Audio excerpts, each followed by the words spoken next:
All right, come closer. Tonight we slip through a cracked alabaster doorway and into the private chamber of an ancient Egyptian noblewoman, though you're not really invited. The air inside is heavy with incense and mystery, thick like honey left out too long.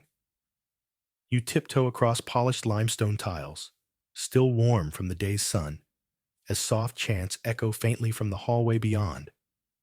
Her servants, silent, focused, move in a practiced dance around bowls of dark oil, crushed herbs, and trays of copper tools. You crouch behind a linen curtain, watching in slow awe.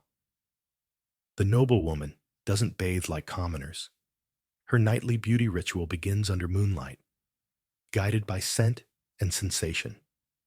First, her skin is massaged with sacred oils, jojoba, moringa, and the always prized frankincense resin. It's not just about smoothness, it's purification. Everything in her routine must align with both physical and spiritual harmony, or ma'at, as they'd say. And those oils, they aren't just skincare. They're status, imported, rare, and deeply tied to temple offerings. You think of your own dry elbows and wonder if you'd be disqualified from nobility on sight. She stares into a mirror polished from obsidian, but don't imagine glass. This one swallows light. Her reflection is vague, shadowy, eternal. You spot her frown as a servant adjusts the flame of a nearby oil lamp. The glow must hit her cheekbones just so. Vanity and divinity are cousins here. Here's a quirky detail for you.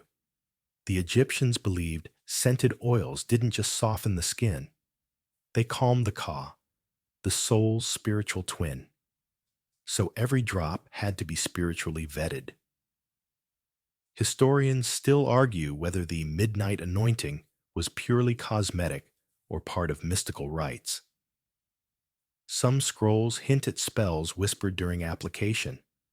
Others say the noble class simply enjoyed smelling better than the rest of the sweaty Nile Valley. And this is just the beginning.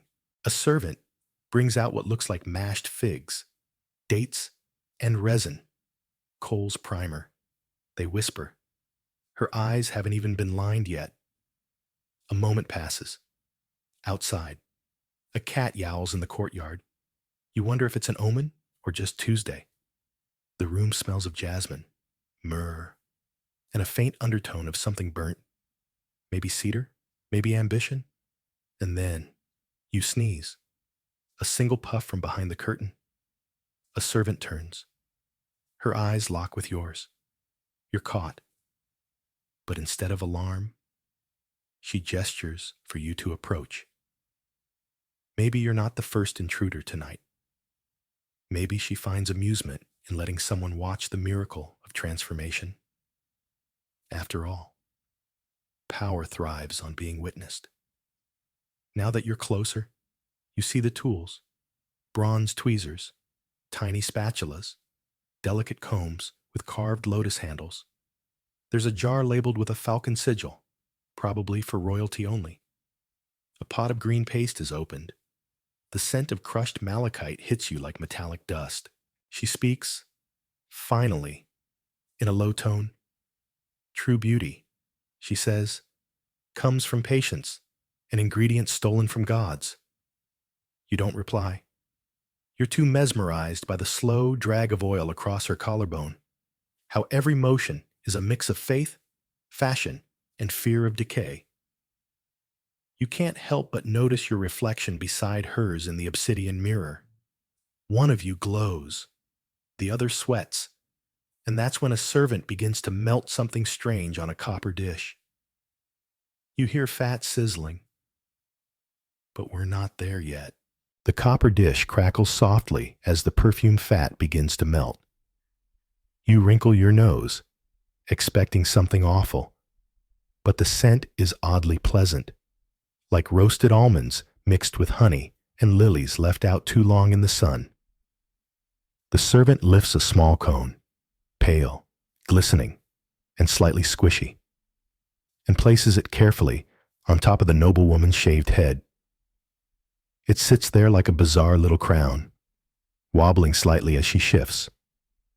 You try not to stare, but how could you not? This is the infamous perfumed fat cone, something historians still puzzle over. Was it practical? Was it symbolic? Or was it, like most things in noble Egyptian life, a glorious mix of both? The cone is made from animal fat, probably ox tallow, infused with scented oils, crushed petals, maybe even frankincense or cinnamon bark. As the evening wears on, body heat will slowly melt it down, trickling aromatic droplets through her wig and onto her scalp. It's skincare, deodorant, hair perfume, and spiritual armor all in one. Ancient multitasking at its finest. A bead of warm fat runs down her temple. She doesn't flinch. You, meanwhile, are beginning to sweat, not from the heat, but from the thought of having lard on your head during a royal banquet. What happens if it drips into your eye? Or worse, what if it melts unevenly and makes your wig lopsided? You don't belong here. You have dandruff, for Osiris's sake. The noblewoman reclines on a cushioned bench as a servant begins to reassemble her ceremonial wig. It's an enormous thing. Thick braids, gold wire woven through, beads carved into the shape of cobras and Ankh symbols. She winces slightly as a pin jabs her scalp. Beauty may be divine, but it still hurts. A whisper passes through the chamber. May she be protected from the lice. Yes, that's another fun twist. These luxurious wigs weren't just fashion statements. They were lice protection, too. Real hair was often shaved to prevent infestation, especially in the heat. The wigs were cleaner, cooler, and far easier to decorate with. Well, everything from feathers to falcon claws. You reach up to scratch your own scalp instinctively and suddenly feel deeply uncultured. Historians still argue whether the cones were everyday beauty items or reserved for festivals, funerals, or just artistic symbolism. You've probably seen the famous tomb paintings, women with delicate hands, elaborate wigs, and those odd little cones like melting scoops of sherbet. Were they real? Did they always wear them? No one can agree. But tonight, you watch one melt in real time, and it's as hypnotic as it is greasy.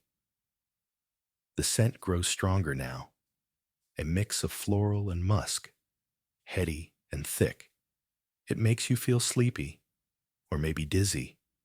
You're not sure which. One of the servants fans her with a palm frond soaked in water. Another brings in a small clay jar marked with a bird symbol and starts stirring it with a stick. More fat, perhaps, or another mask. You're learning fast. Here. Everything is either smeared, melted, or burned. A soft buzzing noise draws your attention. A scarab, perhaps, lured by the smell. One of the servants shoos it away without missing a beat. The noblewoman still hasn't spoken. She simply closes her eyes and lets the mixture melt into her scalp, like she's meditating. You start to wonder if you should be doing the same.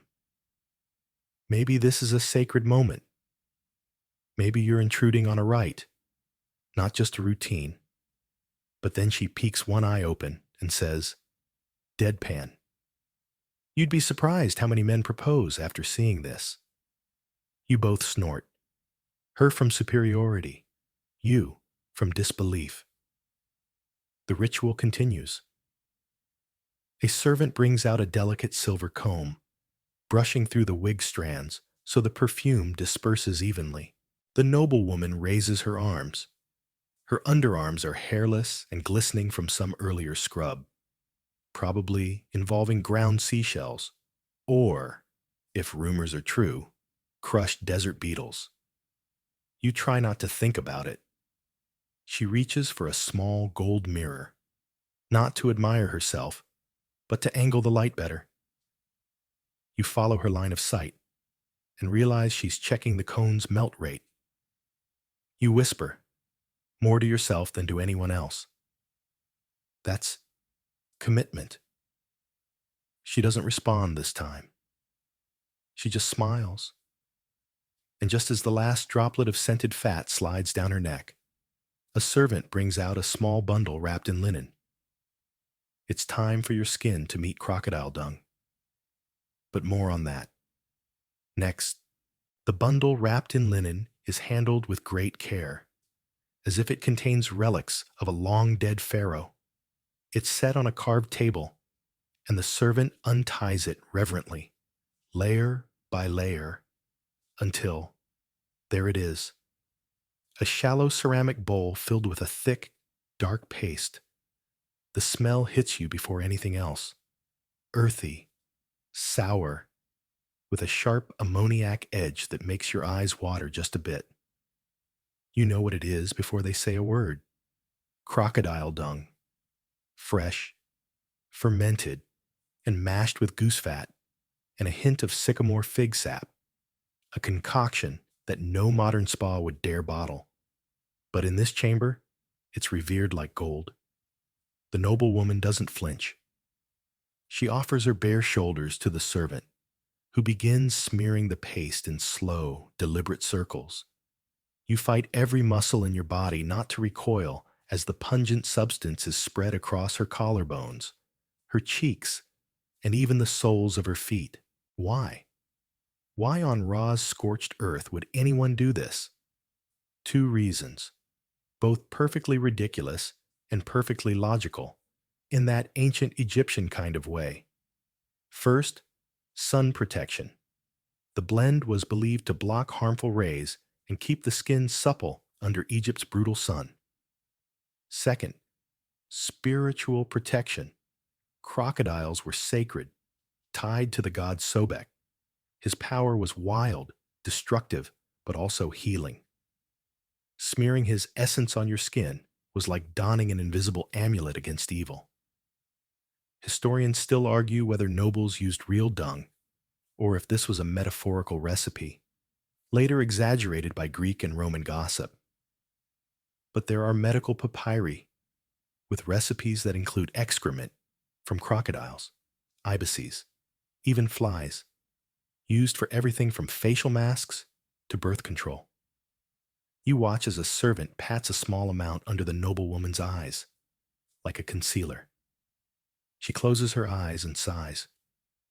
You, meanwhile, are calculating how many wet wipes it would take to recover from this. Another servant dips a strip of papyrus in rose water and presses it gently along her jaw. This isn't random. It's exfoliation. Egyptians were among the first to understand that skin sheds, and they embraced the idea of helping it along with everything from sand scrubs to lizard oil polish. And in this case, the dung acts like a clay mask, absorbing oils, feeding the ego. Still, you can't help yourself. Smells like apocalypse, you whisper. The noble woman smirks but doesn't open her eyes. Then you don't know what power smells like, she replies. You shift your weight. She's probably right. After all, this room reeks of power. Every scent, every touch, every absurd, slimy step. What looks like a beauty routine is really a declaration. I am sacred. I am above decay. I am worth embalming while still alive. A low chant begins outside. You glance toward the window. Moonlight flickers across the Nile. Somewhere nearby, a funeral procession moves through the streets, incense trailing behind like ghostly breadcrumbs. The noble woman doesn't move. Neither does the dung. Now comes the layering. A servant adds a second blend over the dried dung. powdered frankincense mixed with myrrh oil. The scent hits you like thunder after a storm. Strong, smoky, oddly reassuring. This is not about masking the dung. This is about balance, shadow and sunlight, decay and divinity. The noble woman speaks again. If you smelled only of sweetness, the gods would know you were lying. And suddenly you get it. This ritual isn't just about being beautiful. It's about being believable, an offering in human form. To walk among mortals with a scent that says, I have known death and made it wait. You sit still, barely breathing, as another servant begins working on her arms with what looks like a slice of polished pumice. The goal: remove every blemish, every mole, every trace of human irregularity. You know what's coming next, and your pores start sweating preemptively. The dung is drying now. It cracks faintly at the corners of her mouth. The servant dabs more oil there to keep it smooth. You glance down at your own feet, bare, dusty, unevenly tanned, and feel like a villager watching a goddess be sculpted in real time. Then, finally, a water bowl is brought in, steaming slightly, infused with chamomile and lotus. The noblewoman leans forward as the mixture is gently wiped from her face and shoulders. What remains is unreal. Her skin glows, not like modern highlighter, but like polished sandstone kissed by dusk. You breathe in, half enchanted, half disgusted. Maybe you wouldn't survive 24 hours in this world. Or maybe you'd be beautiful too. Until they tell you the eyeliner is made from poisonous lead ore. But we'll get there. You blink through the incense haze, still recovering from the crocodile dung facial, when someone hands the noblewoman a slender reed stick. At its tip, a glob of dark, glittering paste. She leans toward her mirror, the obsidian disc still catching candlelight, and begins to line her eyes with unshaking precision. Upper lid first, then lower. The effect is instant. Her gaze transforms from human to divine, a look sharp enough to curse someone with a blink. And you? You just learned a new fear: lead poisoning by eyeliner. Welcome to the seductive world of kohl, where beauty, medicine, and mortal danger blend into one mesmerizing streak. The noblewoman's kohl is rich black galena, a lead-based mineral ground into powder, then mixed with animal fat or castor oil. For special occasions, she switches to green malachite, believed to honor the goddess Hathor. Both were applied not just for beauty, but for protection. Against what, you ask? Eye infections. Yes, but also evil spirits, the desert sun, jealous rivals, possibly nosy intruders like yourself. Historians still debate whether ancient Egyptians realized the risks of lead exposure. Some argue the quantities were too small to matter. Others say prolonged use led to chronic illness. But there's a surprising twist. Modern research shows that trace lead compounds in coal may have stimulated the body's production of nitric oxide, offering a primitive kind of immune boost. In other words, the eyeliner might have actually worked. Still, that doesn't make it feel any safer, as the noblewoman gestures for a servant to line her waterline. A twitch, and she could blind herself. But she doesn't twitch. Instead, she starts humming. You notice her hand resting lightly on a bowl of crushed lotus petals. She dips her fingertip in the powder and presses it under her chin. Another highlight, another layer of enchantment. You're realizing something fundamental. Nothing is applied for just one reason. Every substance here is layered, cosmetic, medicinal, magical, and some of it plain dangerous.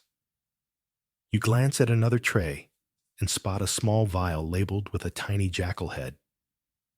It's filled with orpiment, a shimmering yellow-orange pigment used occasionally in high-status cosmetics.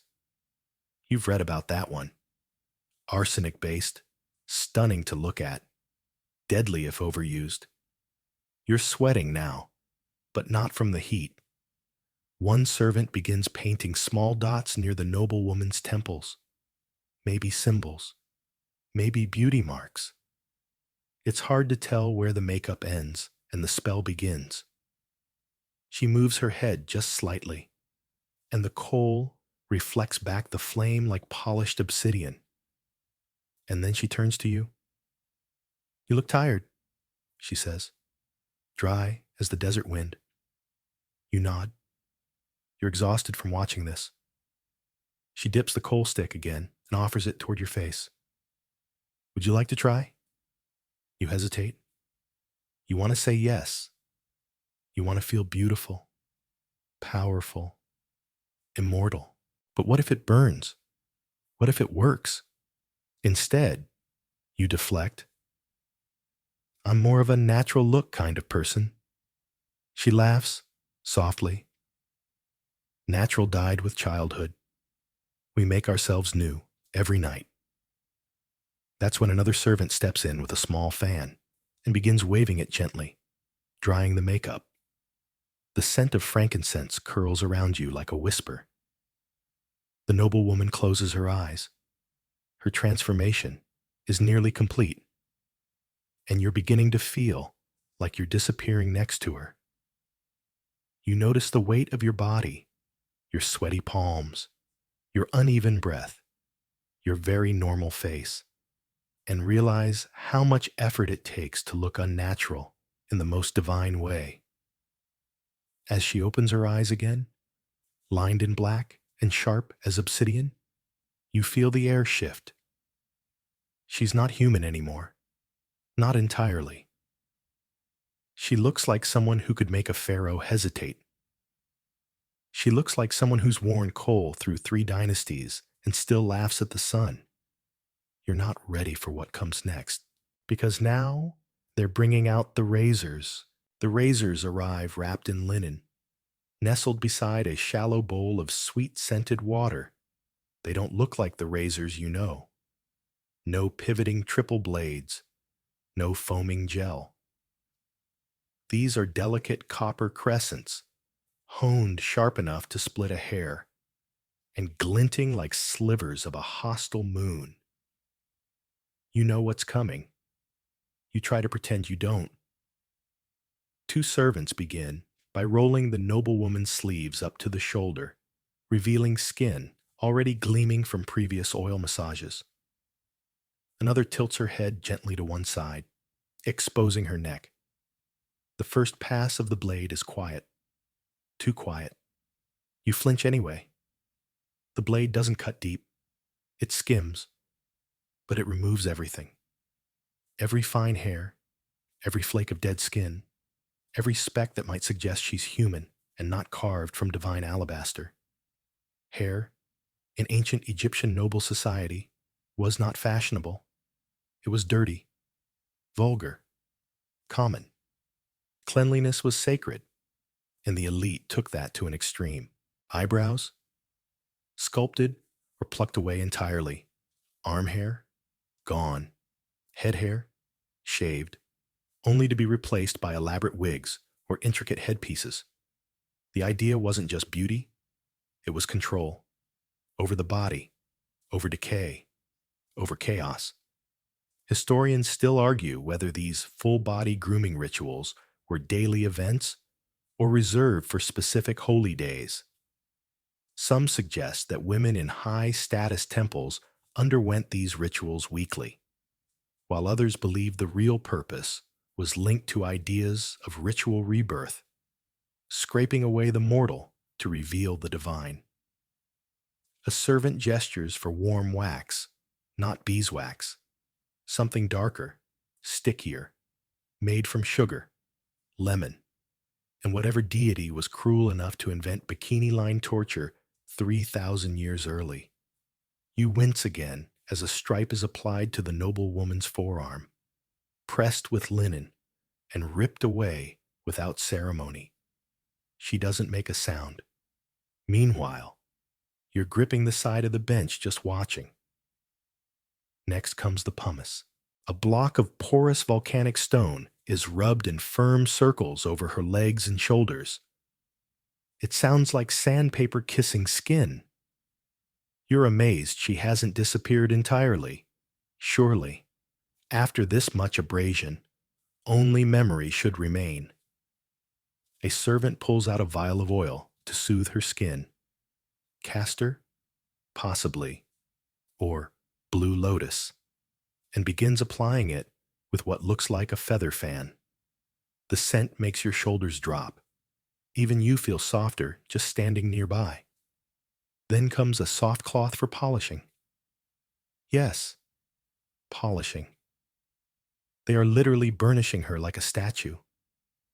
Her arms shimmer faintly in the lamplight, bronzed from ochre powder, smooth as riverstone. She looks at you out of the corner of her eye and says, "When a woman enters the afterlife, the gods must not see stubble." You believe her, or you want to, because there's a certain madness here that starts to feel like wisdom the longer you stay in the room. Maybe it's the incense. Maybe it's sleep deprivation, or maybe the Egyptians were right. Mortality is undignified. So you sand it off, shave it away, mask it in perfume. A servant appears with a tiny curved knife and kneels before her feet. It's for the heels. A miniature scraping ritual begins. Heel to toe, inch by inch. You think about how most people never even see this woman's feet. And yet here they are, being polished like temple silver. Your own feet curl instinctively inside your sandals, dusty, calloused, embarrassingly mortal. Then comes the powder. Not just any powder, but a blend of crushed alabaster, natron salt, and maybe even calcite. It's brushed over her skin with feather-light strokes, setting the oils, absorbing shine, and, most importantly, casting her body in a soft, unearthly glow. One servant hums a temple melody as she works. You recognize the tune from funerary rites. Is this preparation for death? Or just for dinner? That's the unsettling magic of it. Every act of beautification here feels like practice, for judgment, for burial, for becoming eternal. The noble woman smiles faintly, barely lifting her lips. Clean skin, clean soul.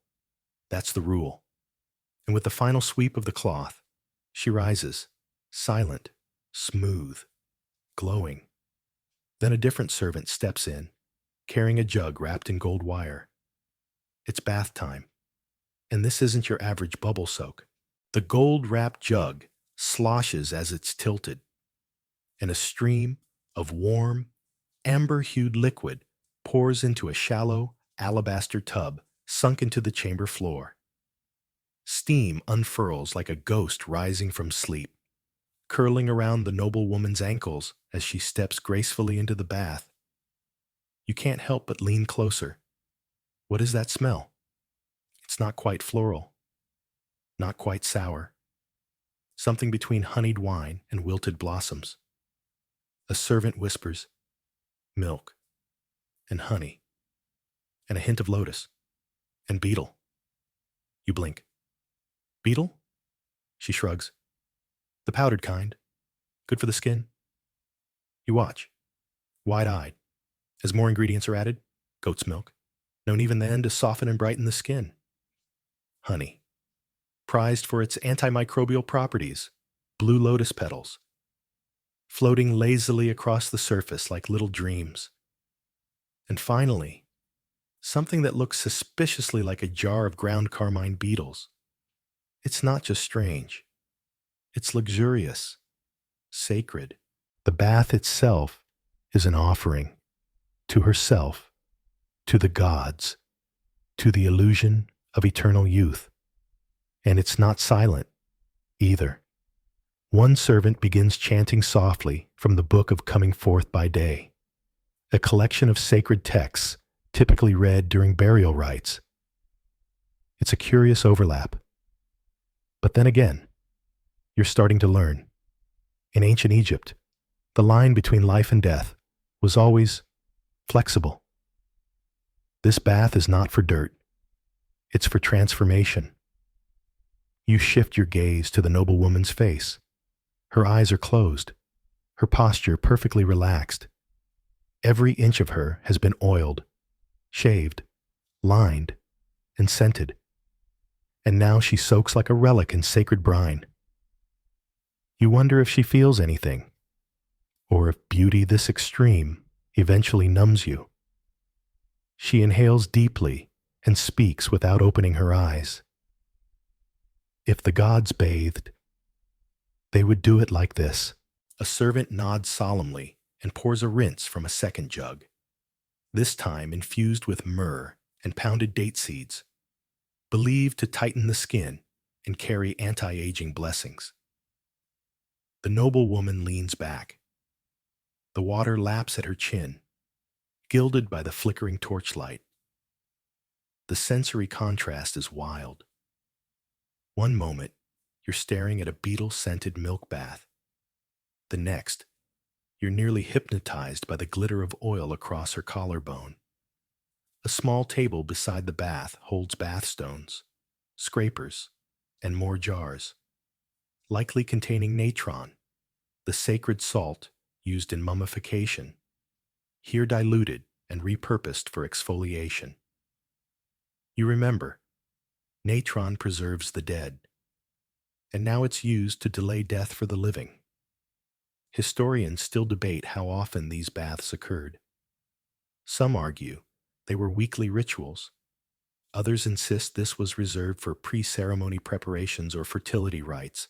There's a theory that elite women bathed with lotus and wine before sleeping with high-ranking men, to both smell irresistible and invoke divine favor.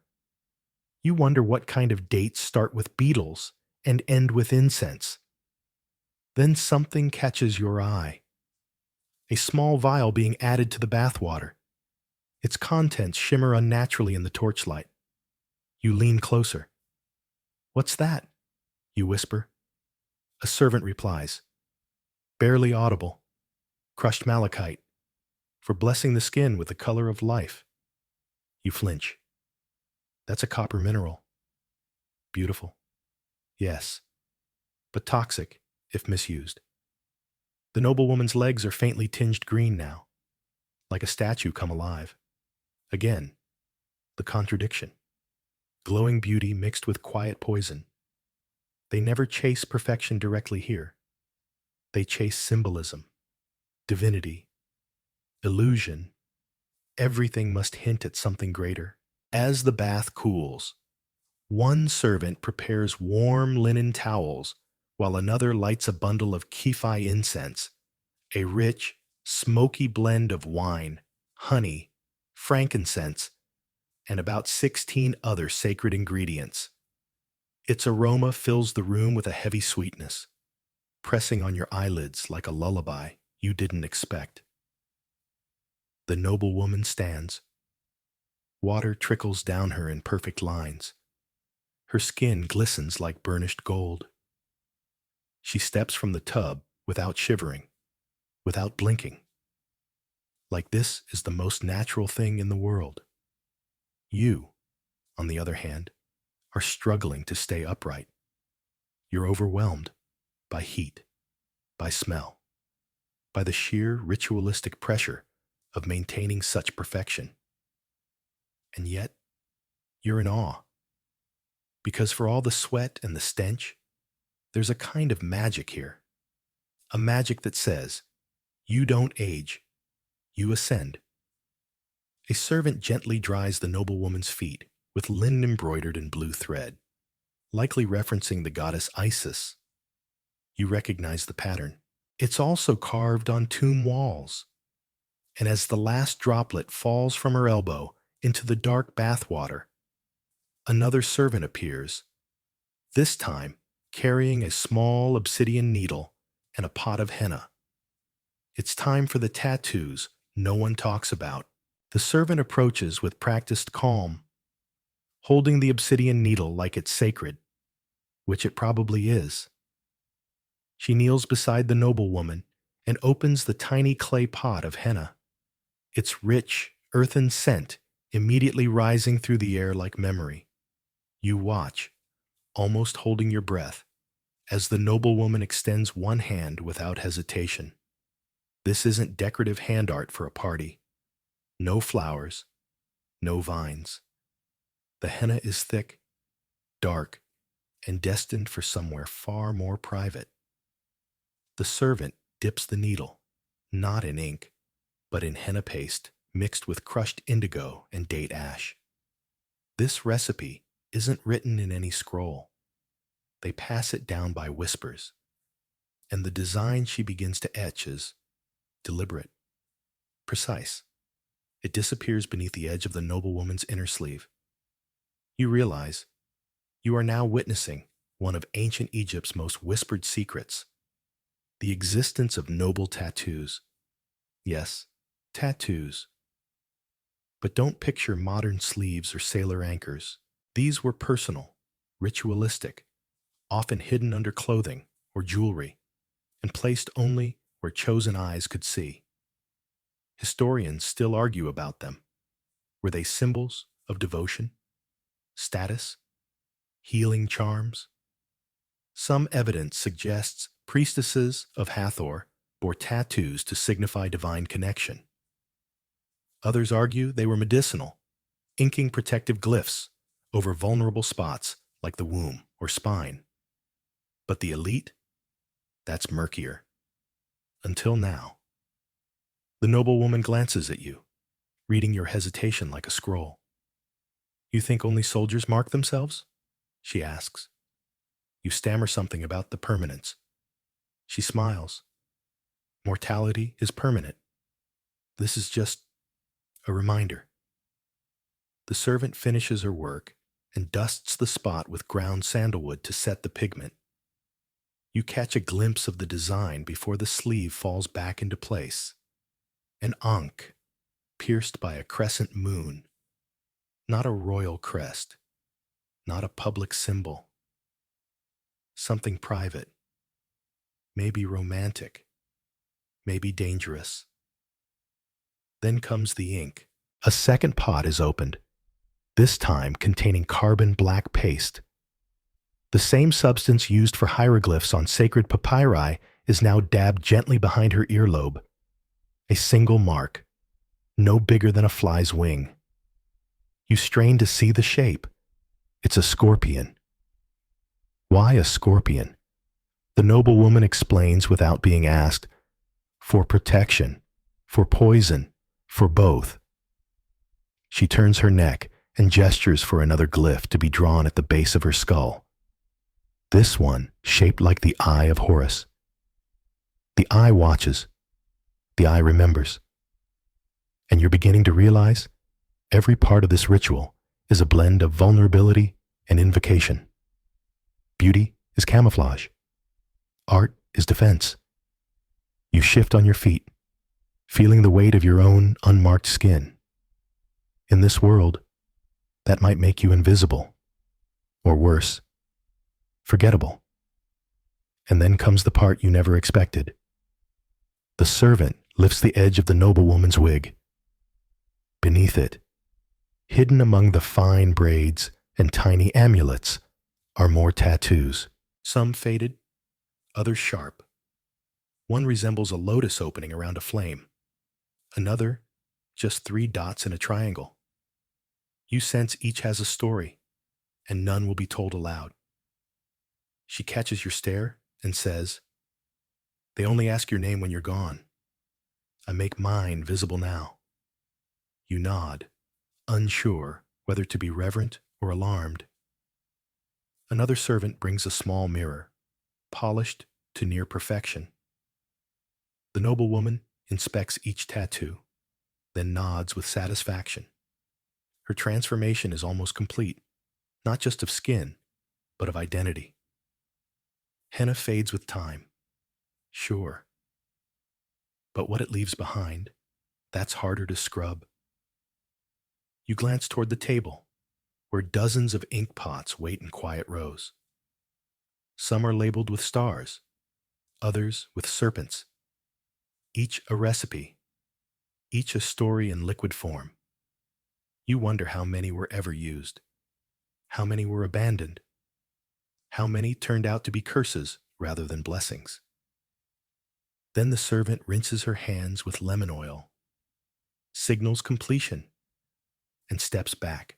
The noblewoman flexes her fingers, the skin around the tattoos still warm. Her arms glisten faintly, her face is unreadable. And just as you think the ritual might pause, another tray arrives. Tiny ceramic jars with labels shaped like birds, flowers, flames. It's time to talk about perfume, but not the kind you spray on your wrist. The tray arrives like a priestess bearing relics, carefully balanced, reverently presented.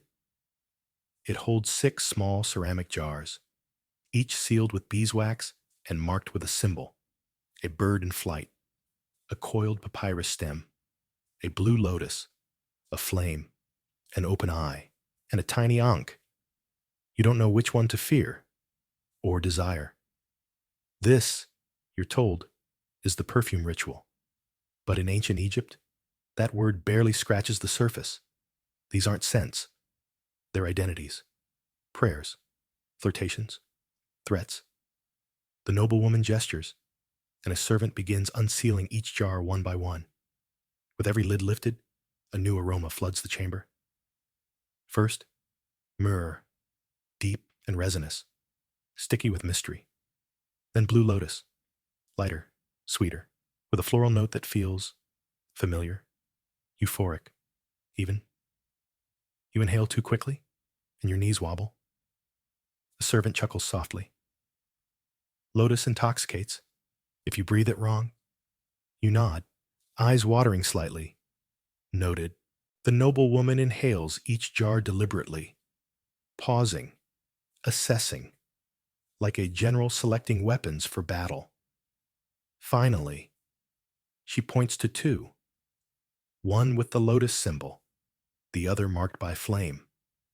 The lotus oil is poured sparingly onto her wrists, then rubbed gently along the throat, behind the ears, at the solar plexus.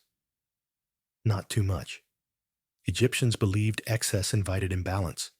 This was alchemy, balance, ritual, always. The flame jar, however, that one is handled with gloves. Inside is a thick amber paste, kaifi, the legendary Egyptian incense blend, sometimes turned into perfume.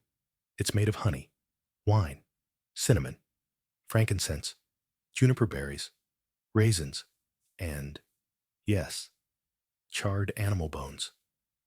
That last ingredient, for strength, for presence, for memory.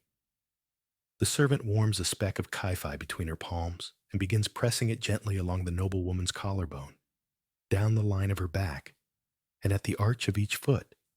Why? Because even your footprints should linger. You've never seen someone weaponize fragrance before. The room swells with scent. It's overwhelming, but somehow gentle, like drowning in velvet.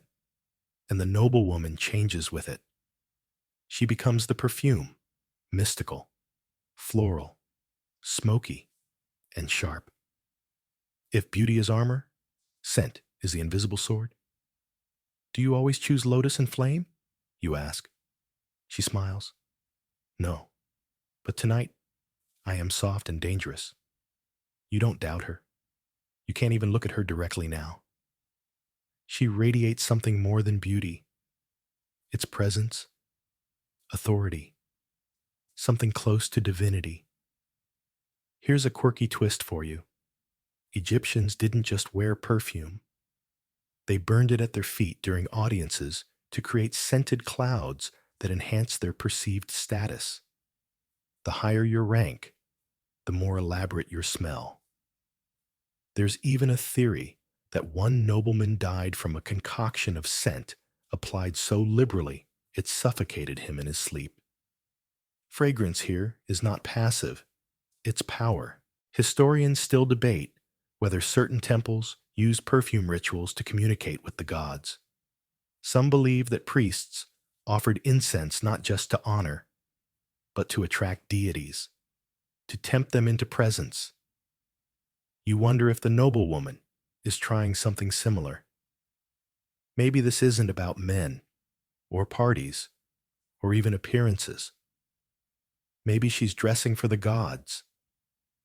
A small carved spoon is brought forward, another kind of perfume, this one in solid form.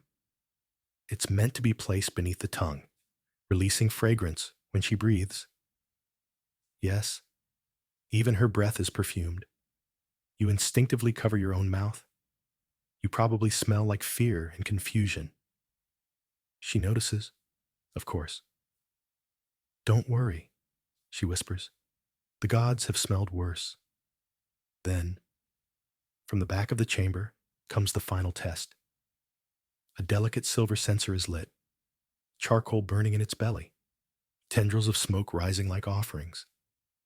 The noblewoman steps into the cloud and inhales deeply. It wraps around her like a cloak. This is not perfume anymore. It's presence. You realize now that the perfume wasn't added at the end of the ritual for decoration. It was the summoning. Of what? That's unclear. But she walks through the smoke like someone who has no intention of staying mortal. And just when you think the moment is complete, a servant reappears, this time with a slender ivory rod and a box of glinting powders. It's time for the teeth. You didn't think it could get more bizarre. And yet, here you are, watching a noblewoman polish her teeth with a rod of ivory and something that sounds suspiciously like crushed stone. The servant opens a small ivory box, revealing a pale, chalky mixture inside. She dips the slender rod into the powder and turns toward the noblewoman with a look that can only be described as medical, or perhaps surgical. You ask, cautiously, "That's not pumice, is it?" The servant doesn't answer, but the sound confirms everything. Grind, scrape, grit. It is, in fact, powdered pumice, mixed with natron salt, bits of seashell, and aromatic herbs. A truly ancient form of toothpaste. And by toothpaste, you now mean mouth-friendly sandpaper. The noblewoman tilts her head back gracefully, allowing the servant to brush each tooth in delicate, circular motions. You can see the tiniest wincing around her eyes, even though her lips remain a serene, painted line. This is not a spa treatment. This is dental warfare. But it works. After a few minutes, her teeth gleam faintly in the candlelight, bone white, shockingly even. You try not to imagine what your own molars would look like in this room. In ancient Egypt, a beautiful smile was more than charm. It was moral goodness made visible. Rotten teeth suggested moral rot. And even though sugar was rare, sand got into everything, including bread. So dental abrasion wasn't just vanity, it was survival. Still, you wonder how anyone had enamel left past 30. Historians still argue whether these tooth powders were used daily or only before ceremonial appearances. Some tombs even include small boxes of dental paste for the afterlife, because apparently, not even death is an excuse for bad breath.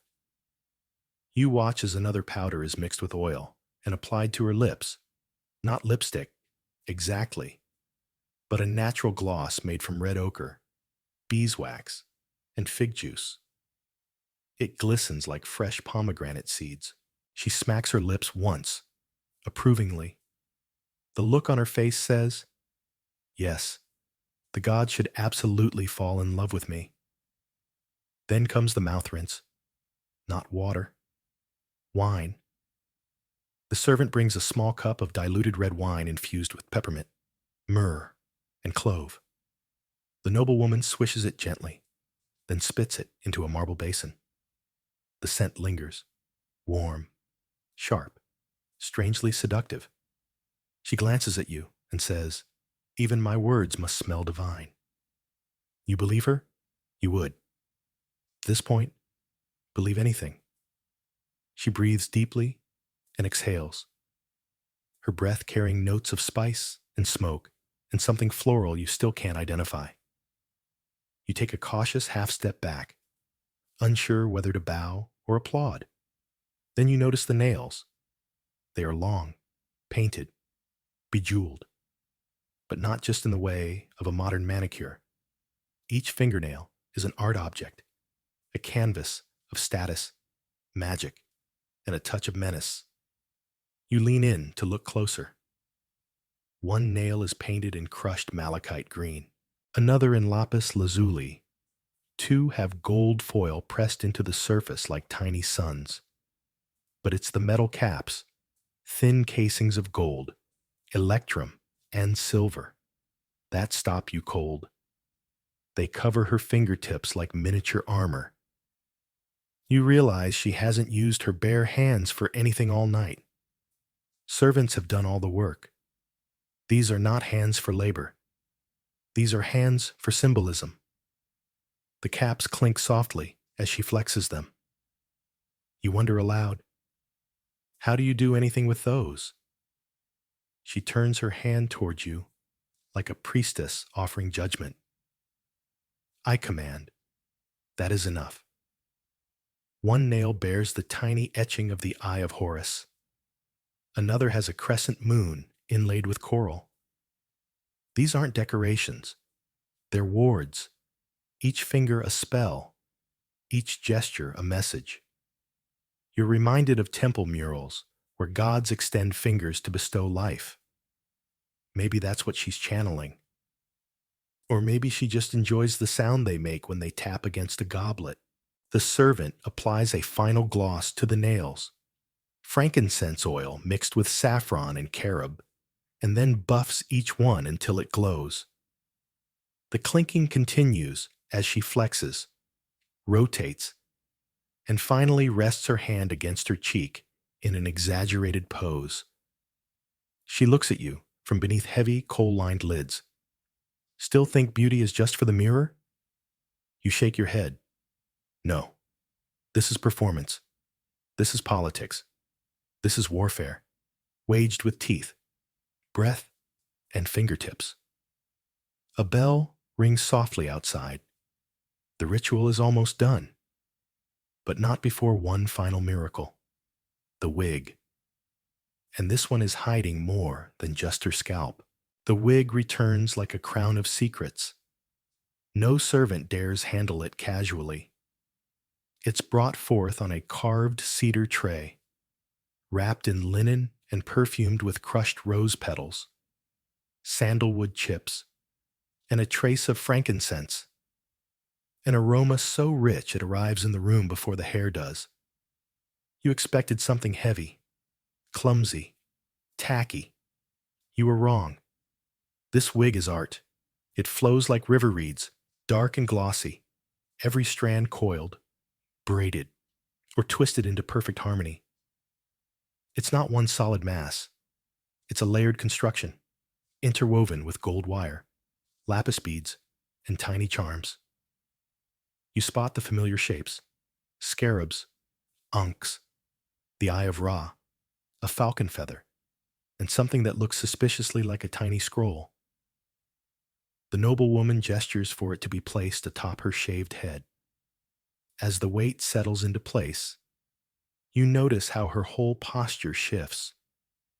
Taller, straighter, regal. But you're not just impressed. You're curious. Because under all that opulence, you know there's something hidden. And you're right. The servant gently lifts one braid near the temple, revealing a slim, linen-wrapped bundle sewn directly into the hairline. Another braid conceals a tiny wax amulet, pressed with the seal of Hathor. A third contains, wait, is that a lock of hair? Not hers. Someone else's. Black. Shorter. Tied with blue thread. Your eyes widen. Is that from...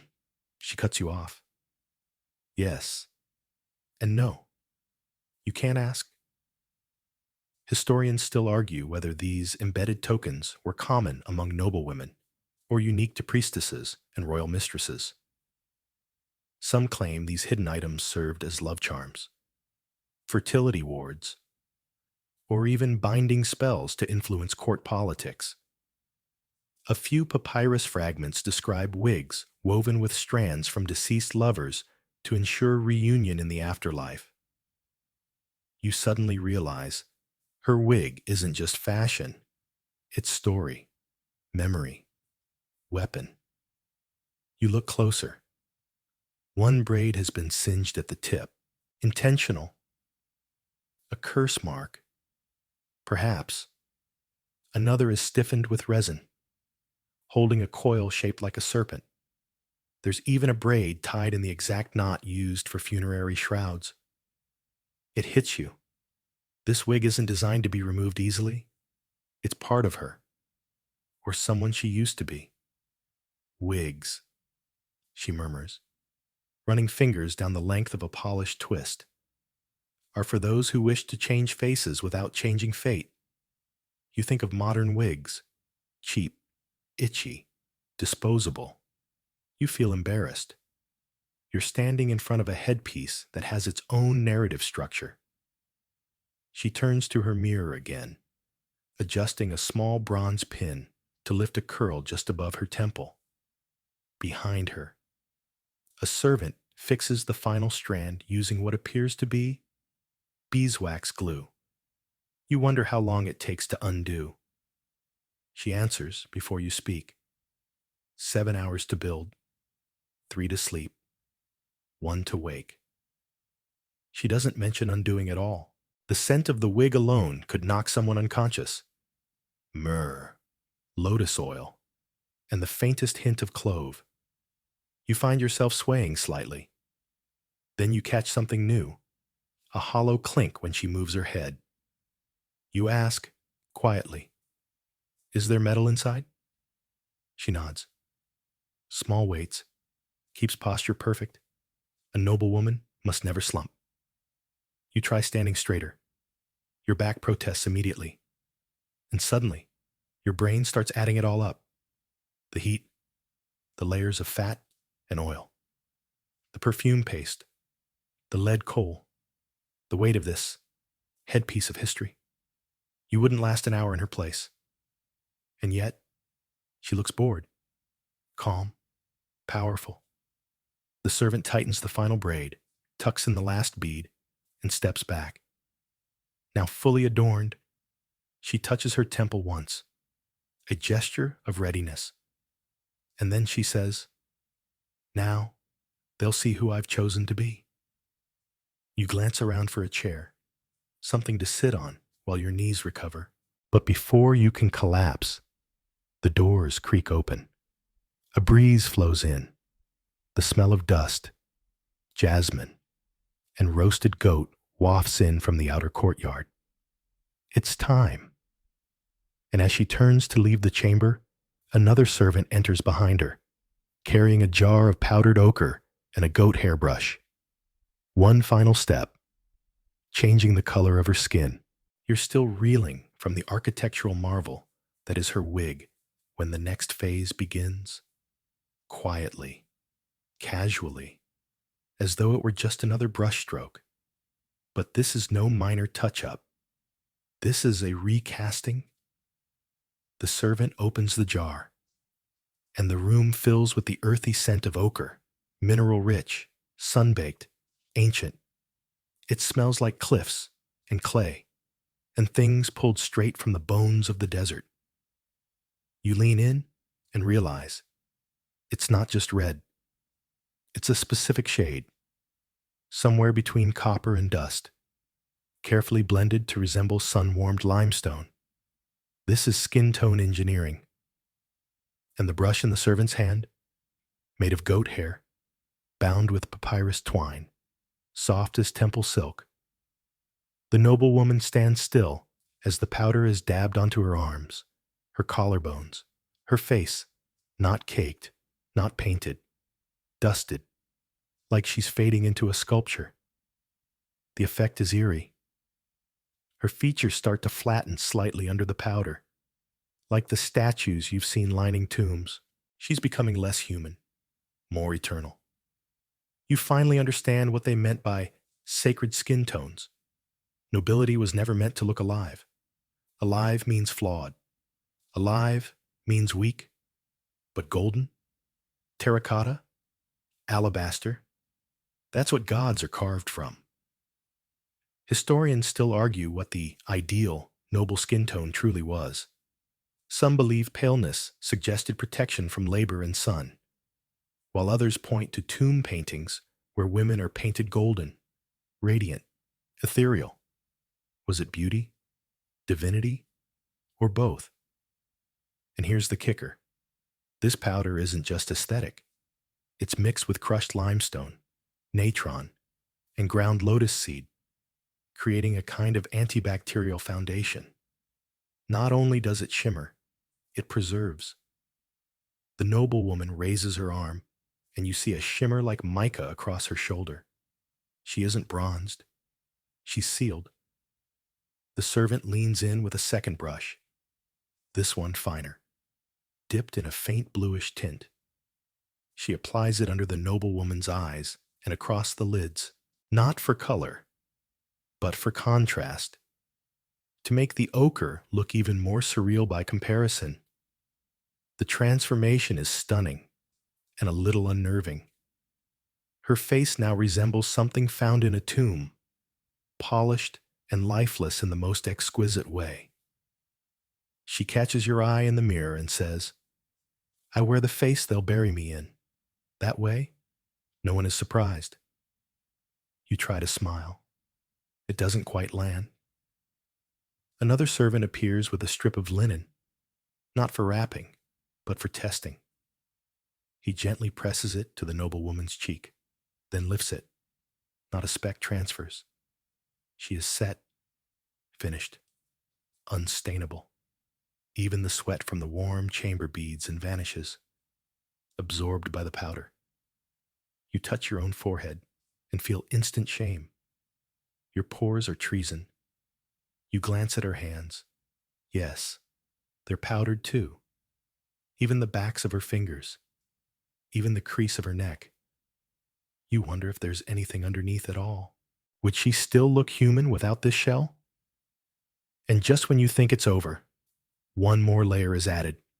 A fine mist, sprayed from a reed straw, containing water, rose oil, and gold dust. Yes, actual gold, suspended in fluid.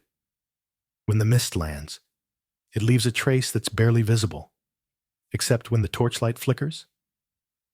Then, she glows like sunrise breaking on a sandstone cliff. You take a step back. This isn't makeup. This is camouflage for the afterlife. You ask, almost reverently, "Do you always go this far?" She turns, slowly, skin glowing, eyes unreadable. "This isn't far. This is the bare minimum." Of course it is. Because in this world, your skin is your biography, written in pigment and powder, sealed in fat and oil, made legible only to gods. She walks to the doorway, pausing under the lintel, like a statue contemplating motion. Then a hand reaches out, a servant holding a carved ivory box. Inside, which lies a piece of linen with painted symbols. You already know what this is. The funeral portrait. And she's about to sit for it. The ivory box opens with a whisper of wood on wood, and even the air in the chamber seems to shift. Inside, nestled in soft linen, is a sheet of temple-grade plaster, just wide enough to frame a noble woman's face and just delicate enough to break if handled without reverence. This is no portrait for admiration. This is preparation for eternity. A servant begins mixing pigment in shallow dishes, red ochre for lips, charcoal black for the brows, crushed lapis for the eyes, and a rare pale yellow, orpiment, mined at great risk, poisonous if inhaled, beautiful beyond reason. It's all laid out like a palette for resurrection. The noble woman seats herself on a cushioned stool, posture perfect, chin slightly lifted. Her powdered skin seems already immortal. You hover behind the artist, watching the first faint strokes, a gentle line outlining her jaw, a faint wash of gold across her cheekbones. This is her funeral portrait, but it's being painted while she's still very much alive. You murmur, "Why now?" She answers without turning, "Because the gods don't wait for touch-ups." You laugh softly, then realize she's serious. Ancient Egyptians believed your portrait guided your ka, the soul's vital force, in the afterlife. It had to look like you, but better, more serene, less mortal. It had to be idealized, and yet it had to match your features closely enough for the gods to recognize your spirit. No pressure. Historians still argue how widespread this practice was. Some funerary masks are stylized, others eerily accurate. But this is cosmetic rehearsal for eternity. Every eyeliner stroke, every pigment smudge says, "I already know where I'm going, and I plan to arrive flawless." The artist steps in with a finer brush, this time to capture the texture of her eyebrows. He doesn't pluck a single stroke. Instead, he paints the illusion of perfection. You've seen portraits in museums that look serene, dignified. Now you know they were born in rooms like this, under lamps, beside bowls of beetle dung scrub and lead coal. The noble woman breathes deeply through her nose, adjusting the arch of one brow without touching it. The portrait must capture not just how she looks, but how she intends to be remembered. And you're thinking of your own reflection, fleeting, flawed, vanishing every time the screen dims. She glances toward you and says, "Immortality begins with good posture and steady pigment." It's absurd. It's beautiful. It might even be true. The painter now traces her lips, brushing the ochre in strokes no thicker than a cat's whisker. She doesn't smile. Smiling in a funeral portrait is a bit much. You realize the Egyptians didn't believe in smiling to show joy. They believed in stillness to show power. The incense in the chamber thickens. Someone has added cinnamon bark to the burner. You inhale deeply and nearly choke. The artist doesn't flinch. He's in a trance. The servant behind him dabs his wrist occasionally with lotus water so his hand doesn't cramp. You ask, "How long does it take?" She responds, "As long as the gods take to forget you." Another joke that isn't a joke. When the artist finishes the last detail, a reflection of torchlight in the corner of one eye, the noblewoman stands.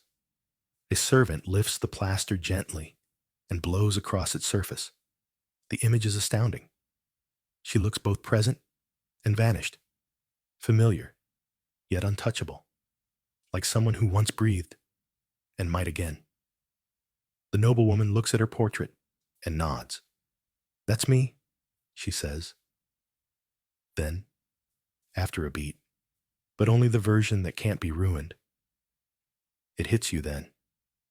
This ritual isn't about vanity, it's about control, about choosing how history will frame you, literally, about defeating time, decay, and obscurity with a little ochre, some patience, and a terrifying amount of scorpion oil. A final linen cloth is draped over the painted face, not to hide it, but to preserve it. The portrait is sealed in a papyrus scroll and marked with her name, her titles, and a symbol that looks vaguely like a serpent swallowing the sun. And with that, the ritual is almost complete. Almost. Because in this world, nothing is ever just about beauty. There's still politics to apply. Like rouge. You expected rouge to be the easy part. A little color on the cheeks. Perhaps a soft flush along the lips. Simple. Harmless. Decorative.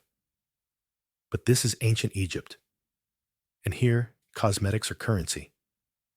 The servant brings out 2 jars, one filled with crushed red ochre and carmine, the other with a deeper, moodier tone made from boiled madder root.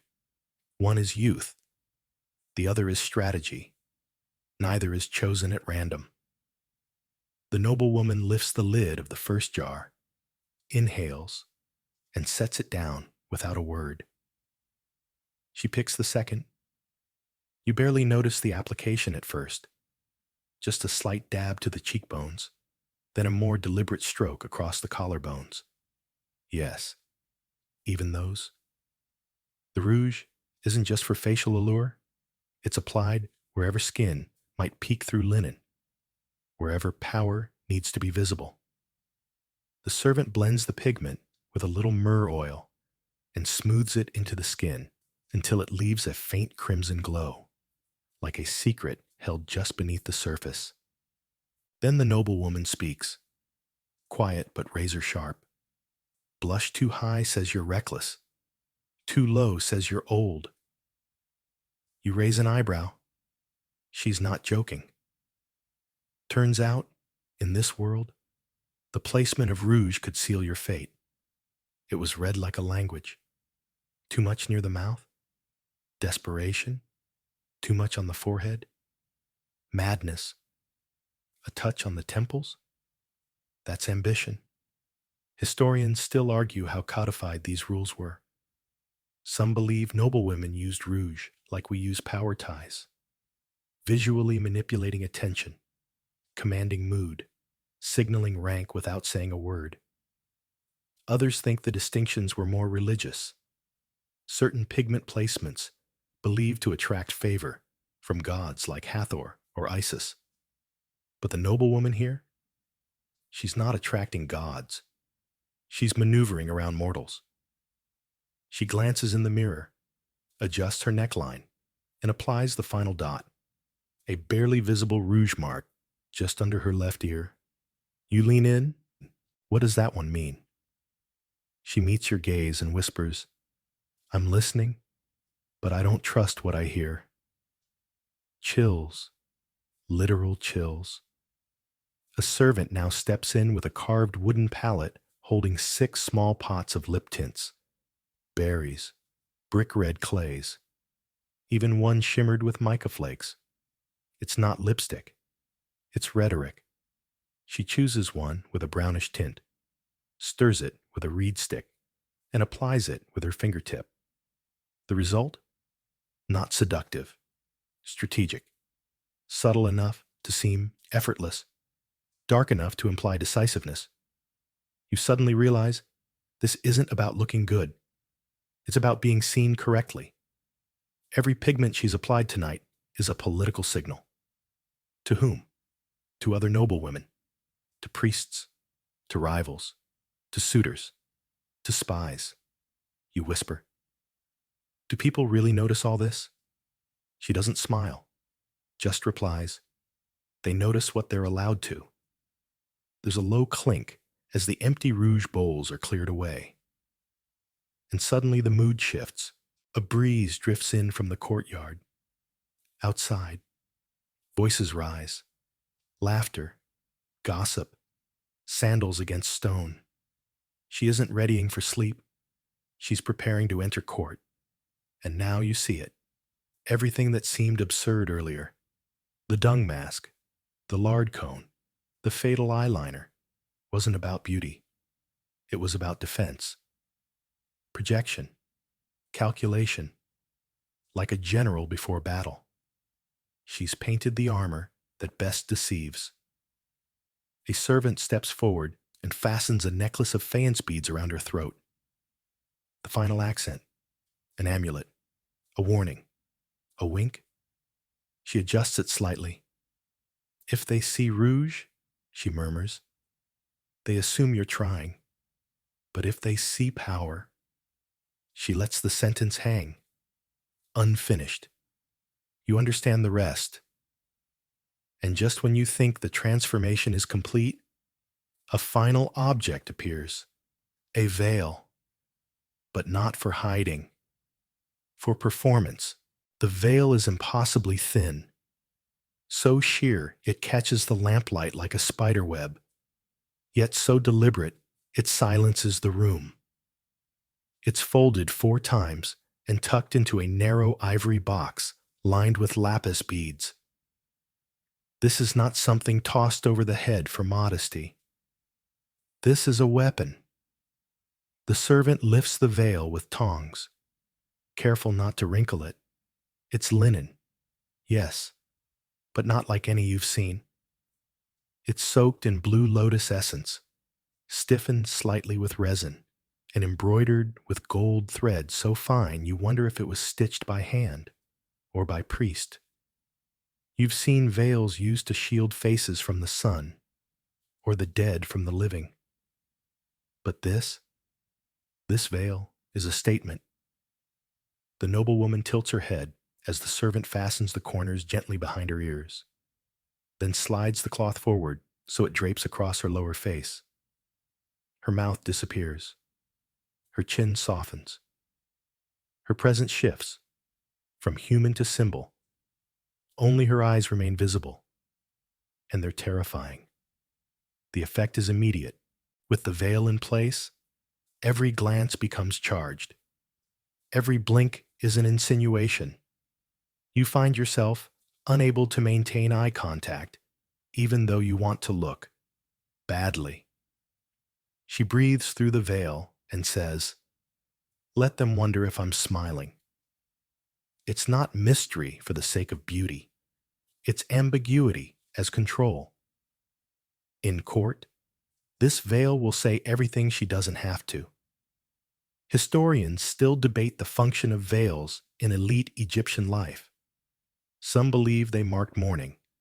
Others say they signified untouchable status, protection from the male gaze, or a gesture of chastity. But a growing number argue they were performative, worn only at critical social moments to tilt power dynamics. And now, watching her tilt her head slightly beneath the veil, you believe it.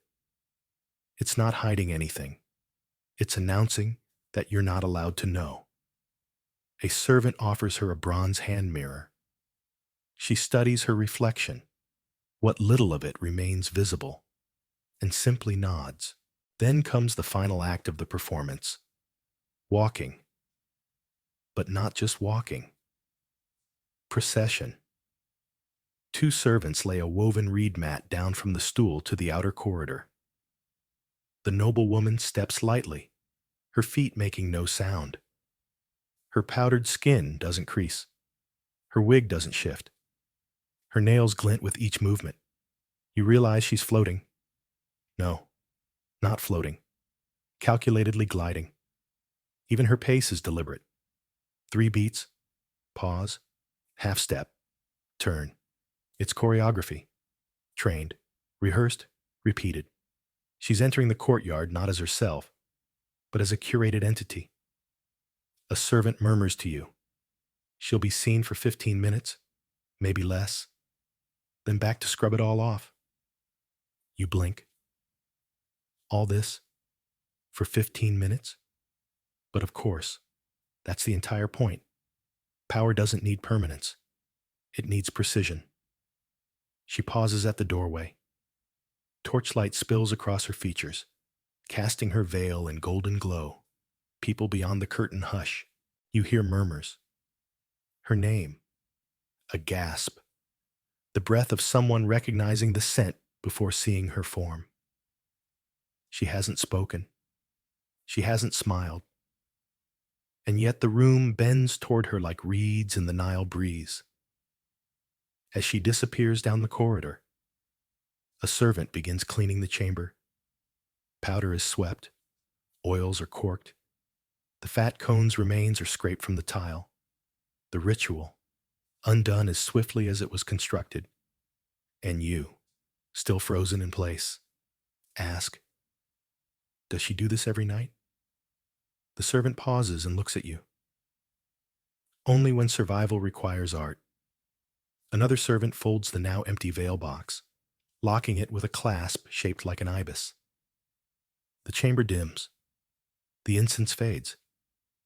You're left with the haunting realization that tonight's entire spectacle, every scrub, every pigment, every silent glance, wasn't to make her more beautiful.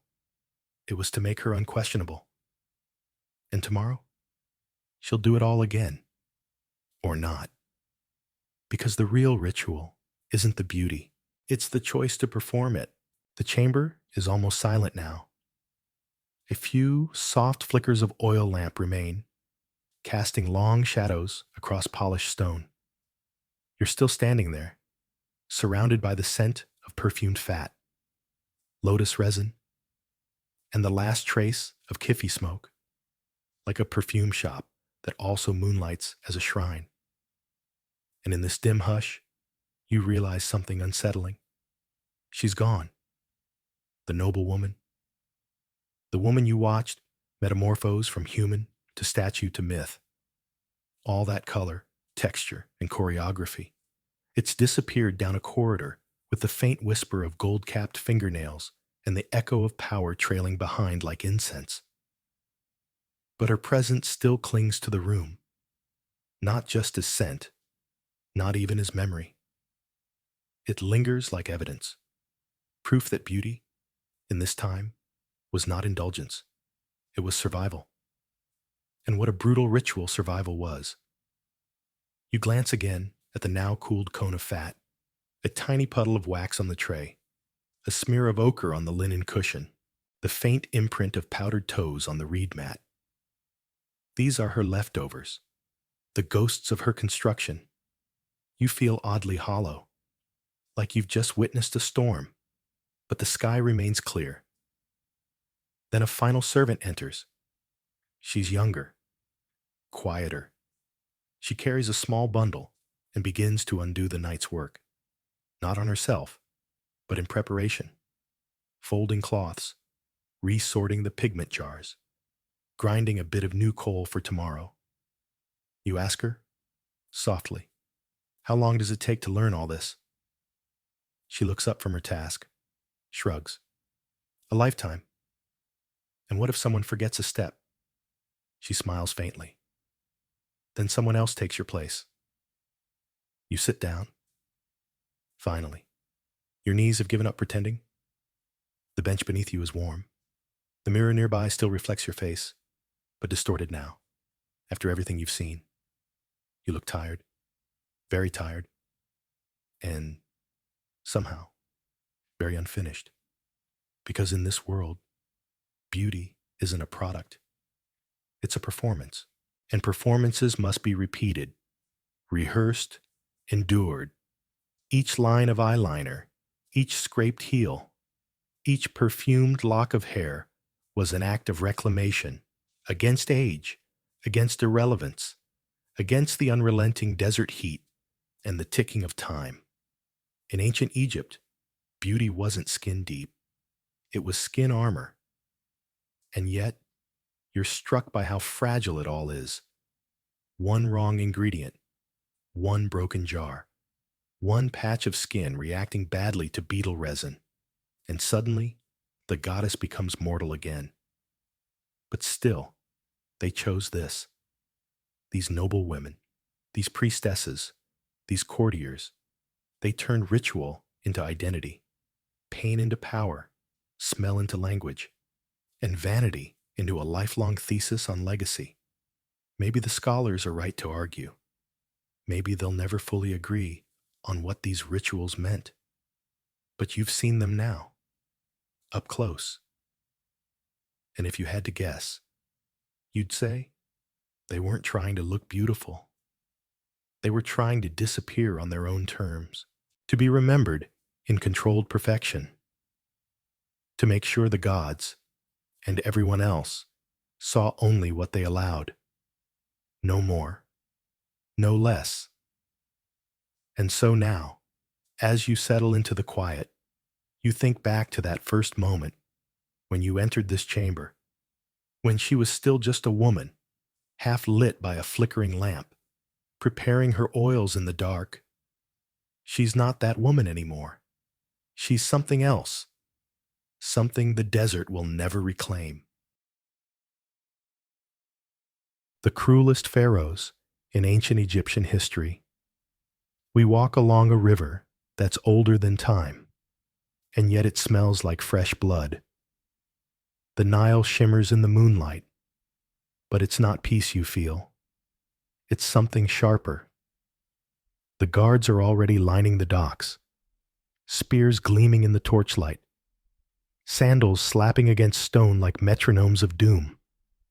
You don't quite know where to look, because everywhere there are eyes, painted on boats, etched into tomb walls, staring out from golden masks. And yet, none of them blink. Only you do. You've just arrived in ancient Egypt, under Pharaoh, and not the romantic kind you saw in a museum brochure. No, this one rules by decree, whip, and public spectacle. You're not a guest. You're part of the machinery now, a cog, maybe even bait. You quickly realize the pyramids weren't built by aliens or by magic, but by people like you, tired, expendable, and watched constantly. A high priest yells something in formal Middle Egyptian, and everyone kneels. You copy them. You don't know the words, but the tone is clear. Submission, obedience, or death. Nearby, a procession moves forward. Prisoners bound with papyrus ropes, bruises like dark moons on their backs. Their faces are resigned, not defiant, because they know there's no appeal in this court.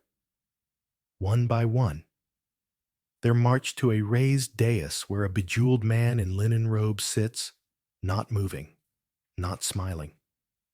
That's the pharaoh, your new employer, possibly your future executioner.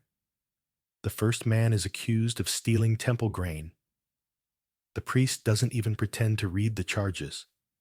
Instead, he gestures to the crocodile pit behind the dock. And just like that, the man is gone. You swallow. Hard. Your mind flashes back to modern documentaries. Egypt was the cradle of civilization, they said. A land of gods and mathematics. They said, sure. But no one warned you about the executions at breakfast. The cruelty isn't hidden here. It's embedded into architecture. The massive statues aren't just vanity. They're surveillance, symbolic domination.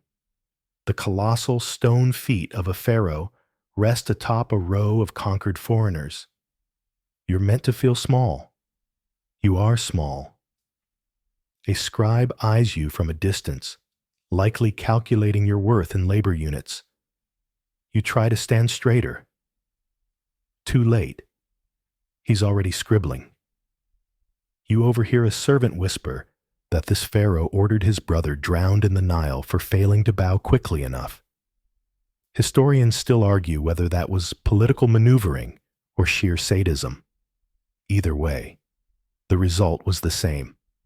One less rival, and one more ghost in the river. By midday, you're assigned to a construction crew. Pyramid shift, they say, laughing. It's not a joke. You trudge along sun-scorched roads, past slaves too dehydrated to blink. A guard flogs one for tripping. The sound echoes off the stone like a slap from the gods. You pass a wall with crude carvings. A human figure tied to a stake, surrounded by lotus petals and jackals. At first, it looks like art. Then you realize it's a warning, maybe even a memoir. Later, you're offered food, bread that tastes like sandpaper, and dates that have more flies than fruit. You chew anyway. Hunger doesn't care. By nightfall, your feet are bleeding, your hands are blistered, and the pharaoh still hasn't blinked. You swear he's watching from every mural, every scarab amulet. Even the stars look like his spies. And just when you think it can't get worse, a commander announces a midnight ceremony. A blessing, he says, but it's actually a purge. Someone accused of mocking the pharaoh's beard shape. They're dragged out and publicly caned until the sandstone beneath turns red. You try not to look, but you do. Everyone does. You're supposed to. This is a performance, a reminder. In modern Egyptology, debates still rage over how much cruelty was truly ritualized and how much was sanitized in temple carvings. Some scholars argue pharaohs maintained order through divine fear, not violence. Others insist the fear was the violence. The line is thin, and your feet are on it. That night, you collapse under a woven mat, not quite inside, not quite outside. A scorpion scuttles near your ankle. You don't move. You've learned already.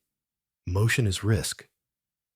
And just as sleep begins to pull at your eyelids, you hear the croak of a priest reciting names of the dead.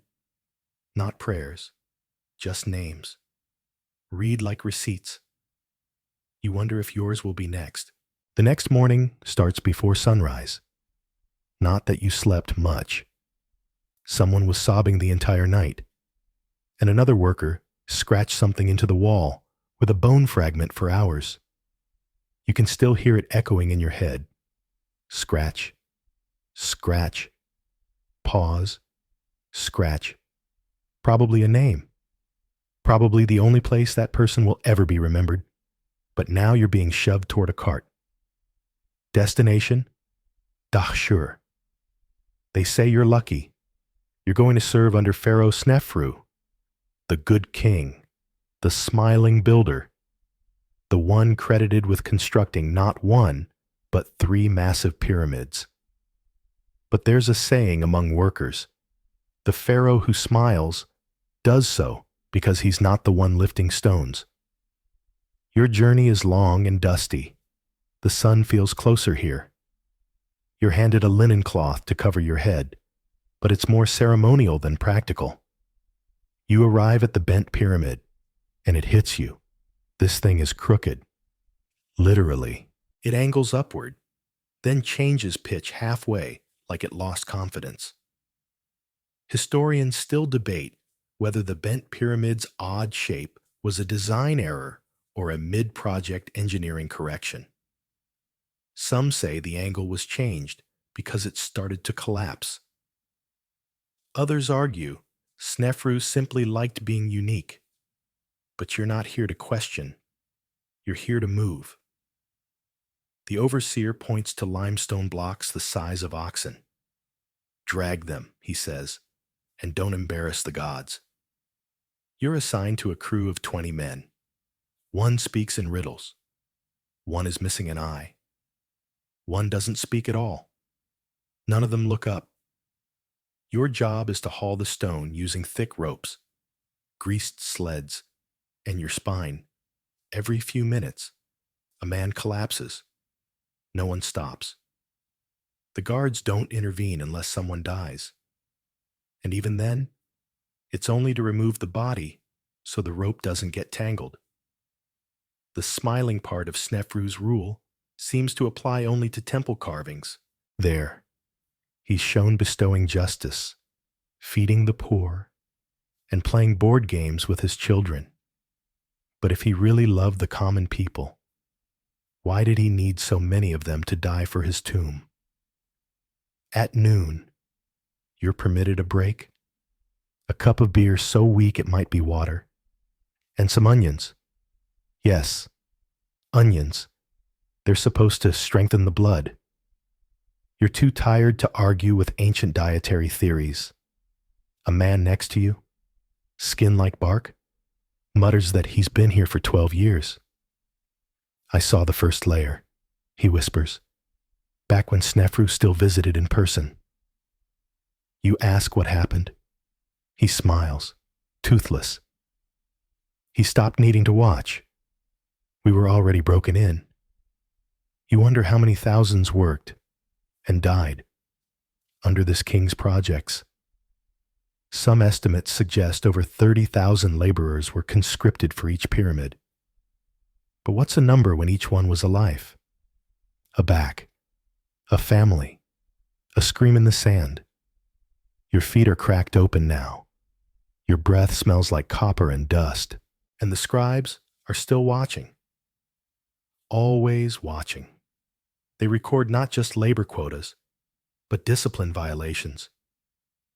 A man who groans too loudly might end up assigned to the quarry, a place so cursed. Workers call it the lung eater. Later that evening, you witness a punishment that chills your bones more than the desert night ever could.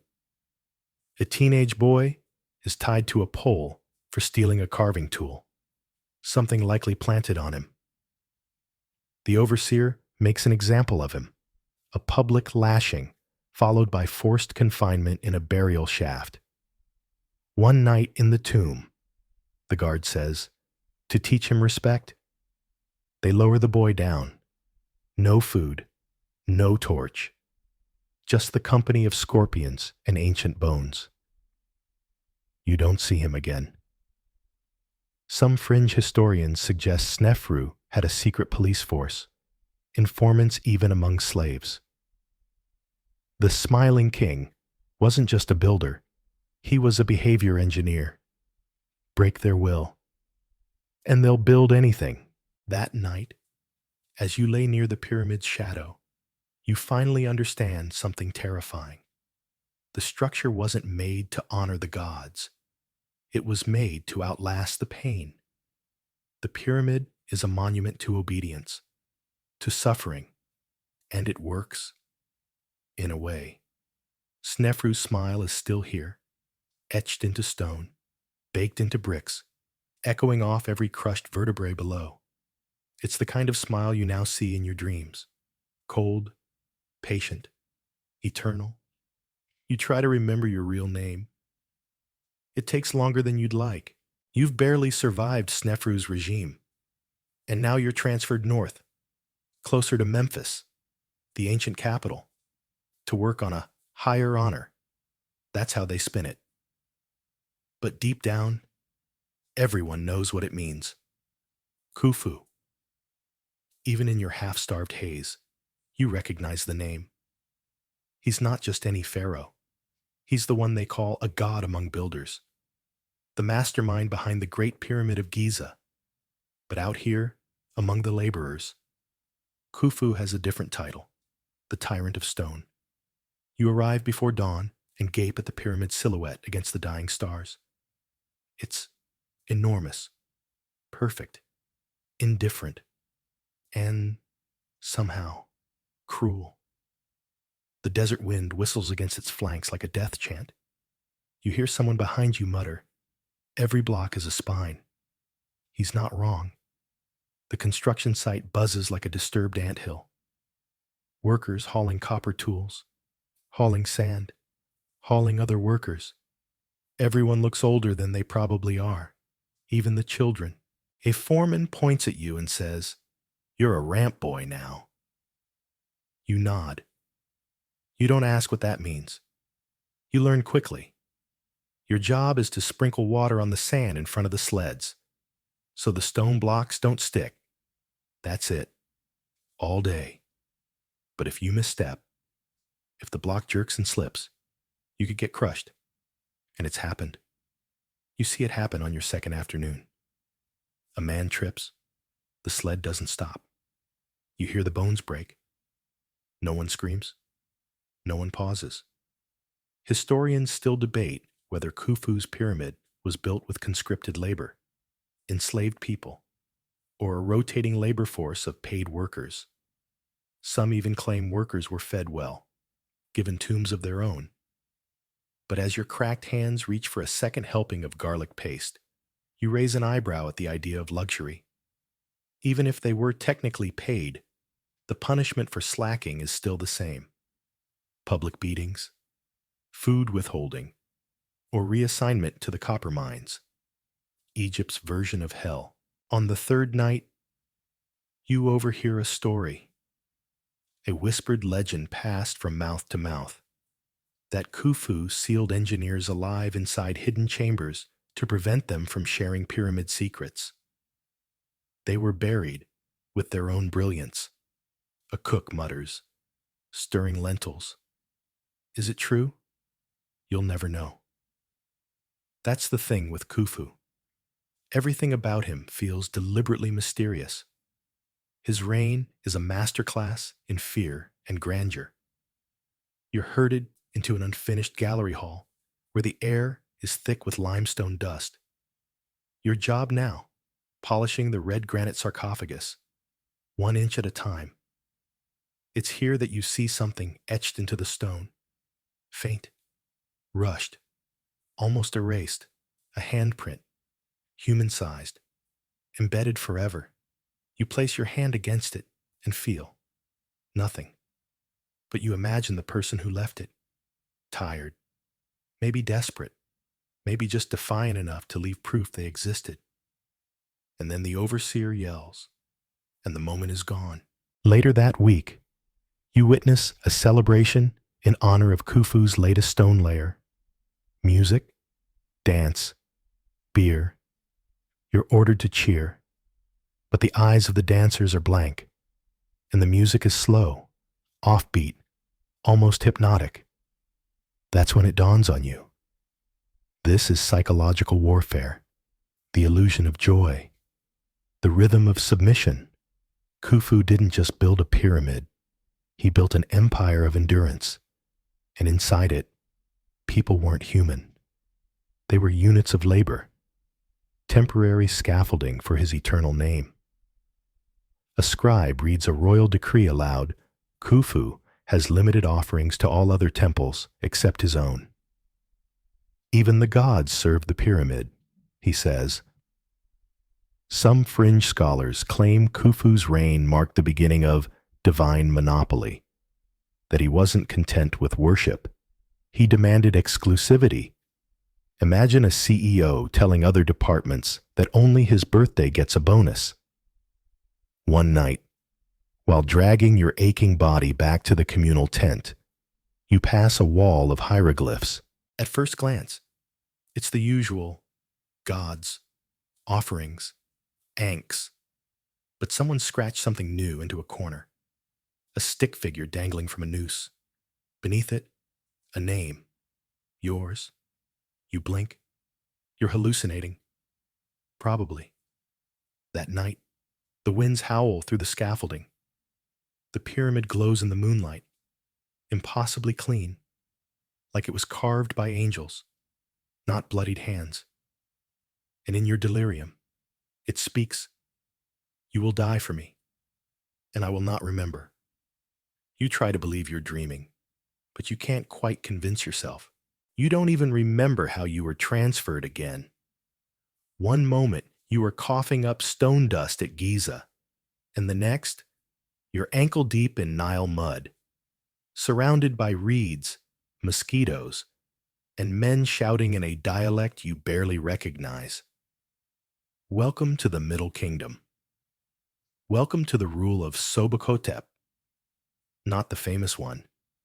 Mind you, there were at least 13 different Sobekoteps, a royal name passed around like a title belt during one of Egypt's most chaotic dynasties. Historians still argue whether these kings were strong centralizers or barely clinging to power. But you don't need a scholarly debate to understand what power feels like out here. It feels like being whipped into a brick mold.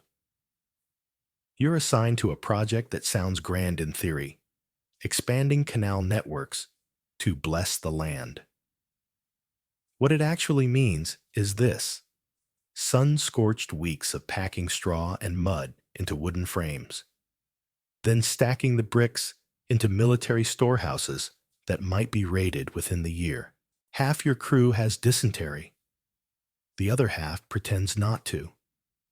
The guards bark the same phrase all day. Move like the crocodile, not the snail. You thought crocodiles were slow. Turns out they're terrifyingly fast when angry, kind of like the overseers. Your hands are bleeding again. You ask for salve. The healer gives you a paste made of cow dung and mint. It's good enough for the god Sobek, he says. You don't argue. You just apply it and hope the dung doesn't attract more insects than you can slap. The name Sobekotep means Sobek is satisfied. Sobek, the crocodile-headed god of power, chaos, and fertility, is everywhere. Statues line the canal, each smiling with razor-sharp teeth. You're told to bow when you pass them. You do. But you're not bowing out of reverence. You're bowing because your spine hurts. One evening, the camp goes quiet. Rumor is, 2 workers stole barley from the grain stores. You think they'll be flogged. Instead, they're tied and dragged toward the riverbank. And that's when you see it. A real crocodile. Huge, ancient, decorated with gold rings and a painted forehead. A temple animal. The priests chant. The crowd cheers. And the 2 thieves are thrown in. One of them tries to swim. The other doesn't. The result is the same. It's framed as a divine offering, but you see the faces in the crowd. It's not belief. They're just trying not to be next. Some fringe scholars claim that certain pharaohs use crocodile worship as a tool of fear rather than faith. Others suggest the crocodile cult at Fayum actually protected workers. Who knows? You just saw someone become lunch. After that, the bricks seem heavier. You work in silence. At one point, a fellow worker carves something into a wet brick before it dries. A little house with a tiny family inside. A home. Maybe his. Maybe imaginary. You help stack it into the wall anyway. Some part of you wants it to last. The monotony eats at your sanity. Every day, the same rhythm. Lift, smear, pack, lift again. The heat's so thick you feel like you're drowning in sunlight. Occasionally, you spot a crocodile watching from the water, half submerged. You wonder if they remember the taste of man. One night, you wake to screaming. A fevered worker ran toward the canal chanting, "Sobek, protect me," and leapt in. His body was found 2 days later, belly open like an offering bowl. The priest said it was a sign of favor. You're not so sure. Still, there's something surreal about the beauty of the marsh. Fireflies blink like fallen stars. The breeze is warm, and lotus blossoms open under the moon. It almost feels peaceful. Until you remember where you are. You spot another set of statues being hauled in. A whole new line of Sobek idols to be planted near the warehouse entrance. Each one is a bit taller than the last. Bigger teeth, more glare. You realize they're meant to remind you of something. Every time you arrive at work, your food, your fuel, you're replaceable. And yet, the pharaoh remains a mystery. You've never seen him. You're not even sure which Sobekotep this is anymore.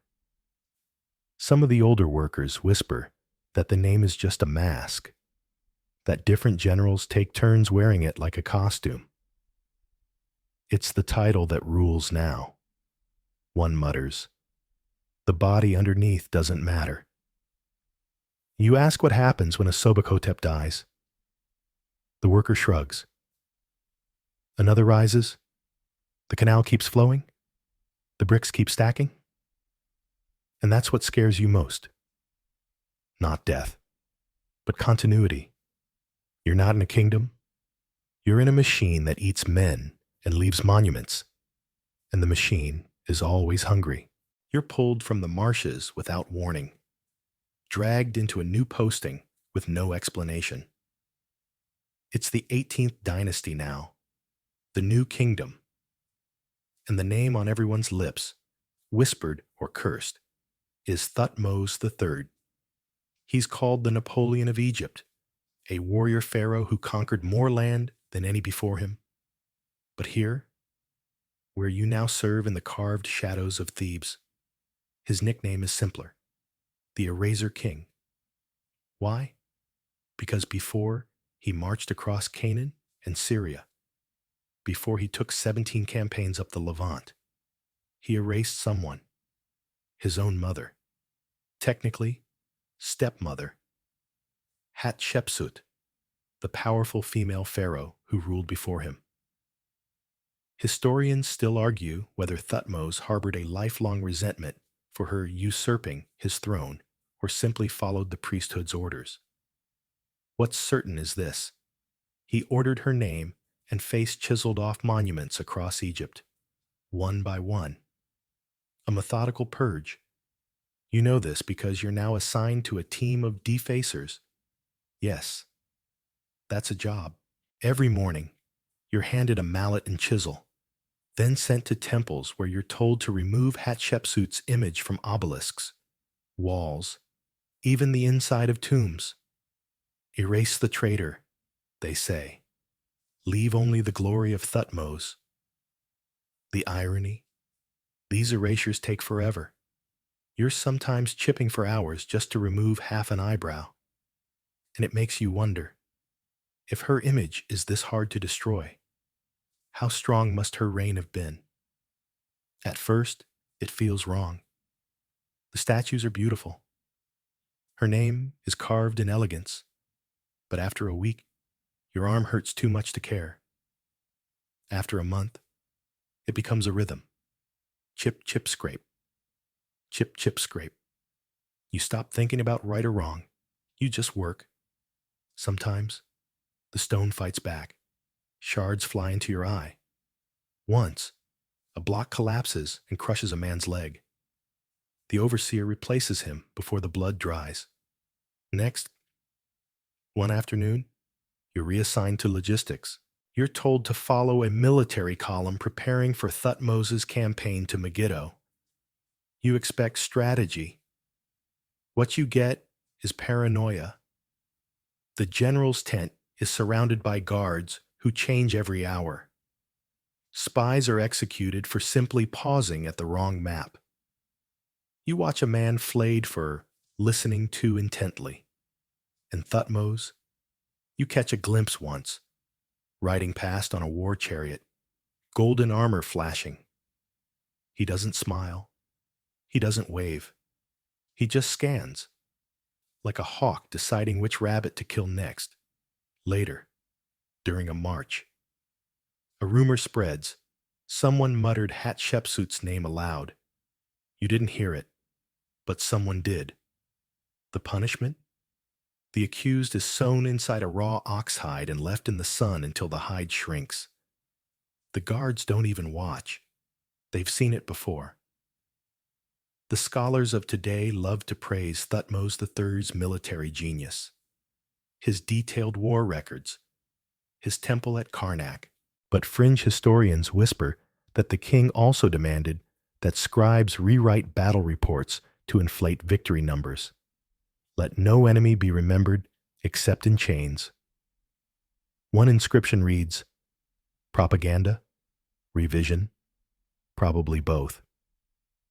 In the evenings, when you're not marching or scraping stone, You help maintain the supply wagons. You meet other workers, donkey handlers, armor polishers, cooks. One man shares dried figs with you. He says, I once worked for Hatshepsut. We had poetry in the mornings. You nod. Then you both go silent, because someone might be listening. Soon, the days blend together. War drums, sunburns, Thutmose's men shouting in 5 languages. He's building an empire. Yes, but also a culture of forgetting, of forced loyalty, of purging not just rebels, but memory itself. One night, as the stars shimmer above the camp, you glance at your reflection in a bowl of water. Your eyes are sunken, your cheeks hollow. But what truly startles you is this. You've begun to forget her name. What was it? That queen? That woman they called a king? And suddenly, you understand what Thutmose III feared most? Not her rule, but her echo. And tonight, you are the echo killer. You're sore, sunburnt, and strung out from too many years under too many thrones. Just when you think you've seen all the cruelty the desert can throw at you, you're reassigned to the capital under a new king with a glittering chariot and a god complex, Amenhotep II. This one isn't just cruel, he's performative. If Thutmose III was a scalpel, Amenhotep II is a sledgehammer with delusions of divinity. They say he's the son of a war god, that he rows a galley by himself with 200 oarsmen just watching, and that he fires arrows through copper targets from a galloping chariot. You laugh at these stories when you hear them, until you see one. Yes, you witness it.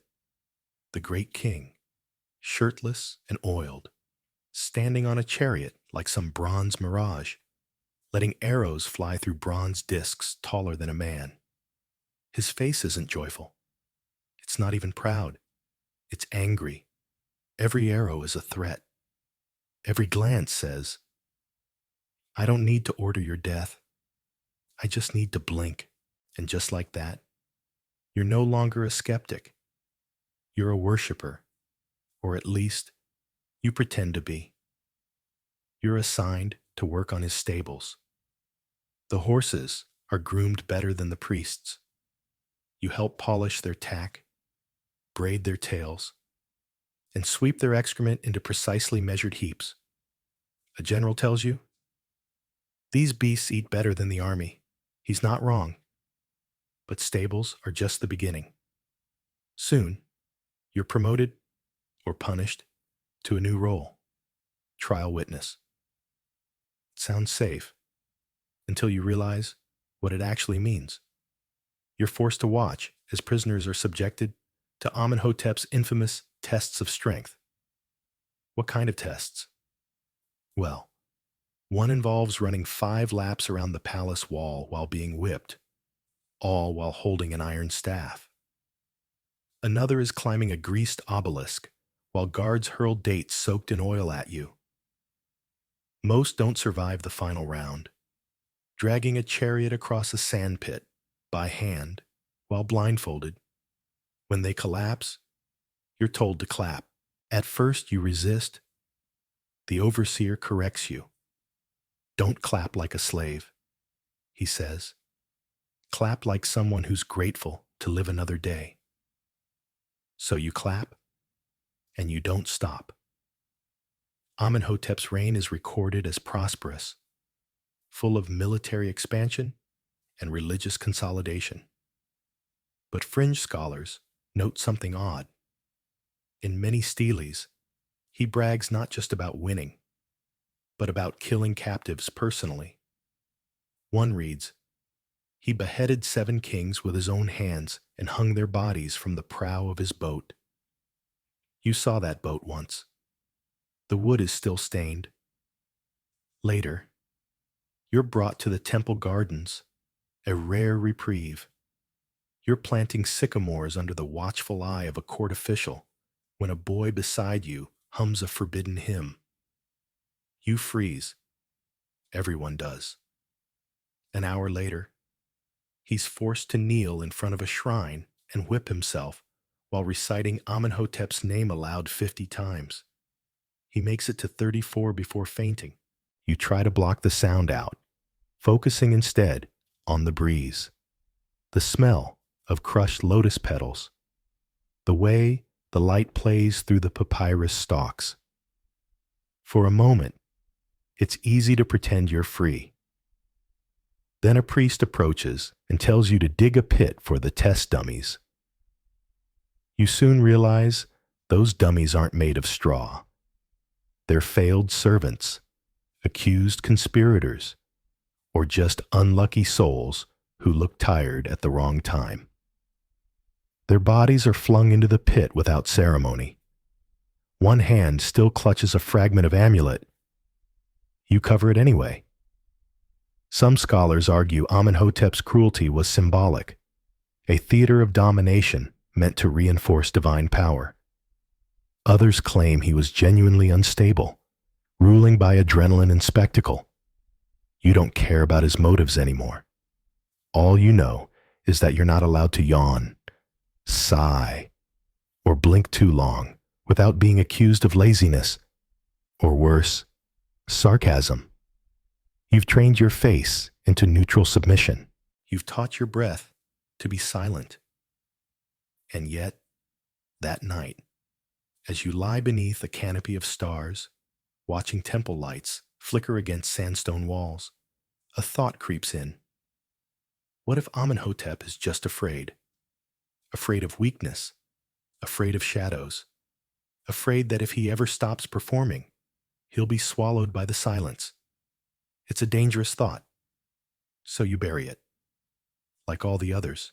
By now, you've accepted that peace in Egypt is always temporary, just long enough for the next pharaoh to invent a new kind of chaos.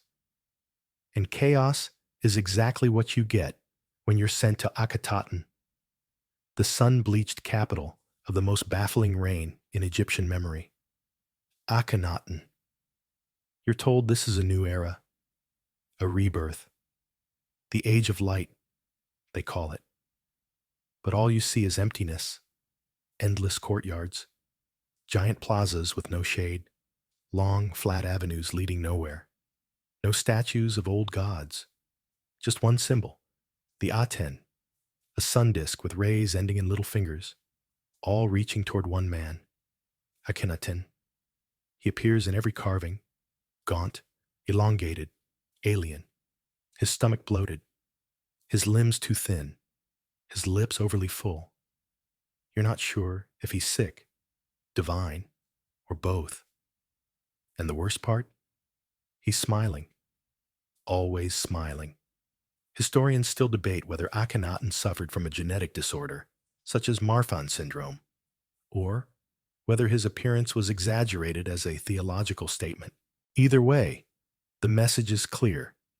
He is not like other men. Your job now is helping plaster a wall in the great temple to the Aten. The priests here are nothing like the old ones. They chant strange hymns about sunlight and divine breath. Gone are the animal-headed gods, the rich mythologies. Now, there is only one God, the sun itself, and one voice that interprets it, Akhenaten. You're given white linen robes and instructed to face east during meals, even indoors. The food is simple: flat cakes, dates, dried fish, but served on gold platters. One priest says this simplicity honors the Aten. Another says it's to prove loyalty by rejecting old tastes. A third just laughs. You laugh too, quietly, but your spine tenses with every shadow. You notice that people here whisper less. They speak in scripted phrases. May the Aten smile upon your task. Walk in the clarity of the disk. It's not religion. It's theater. Everyone's playing a role, terrified to forget their lines. And then the purges begin. You're woken one night by screams. 4 sculptors are dragged from their quarters. accused of sneaking a Horus symbol into a temple frieze. You sneak a glance the next day. Their workshop is sealed, their names scratched from the registry, their tools scattered like bones. You ask a fellow worker what happened. He only says, "They forgot what time it was." You don't ask again. Fringe scholars argue that Akhenaten was the world's first true monotheist, that his vision inspired later religious revolutions. But others believe his sun cult was less about spirituality and more about control. One God, one temple, one speaker, him. One afternoon, you're reassigned to palace duties. You carry baskets of perfume past hallways lined with paintings of Akhenaten and Nefertiti, his queen. She's almost more divine than he is. Perfect symmetry, towering crown, grace in every pose. But even her smile seems brittle. You once glimpsed the royal family playing with their daughters in a courtyard. At first, it's charming. Then you realize the scene is repeated daily. Same spot, same toys, same attendance. It's staged, a living mural. That night, a stonemason confides in you. Nothing in this city is real. Even the joy is assigned. You believe him. Because when you look around, everything feels too clean, too curated, like you're walking through a dream someone else is having, and you're just background decoration. One evening, a storm rolls in from the desert. The sun vanishes. Workers hesitate. The priests panic. No one moves until Akhenaten himself walks into the rain, arms outstretched, eyes closed, chanting to the absent sun. You're told to join him. Everyone is. So you stand there, soaked, shivering, pretending to feel divine warmth in a sky full of thunder. Afterwards, no one speaks of the rain again. Even now, scholars still can't agree what drove Akhenaten's vision. Was he a radical prophet ahead of his time? Or a delusional despot burning centuries of belief to feed his ego? You don't know. All you know is you're cold, wet, and terrified of sunlight.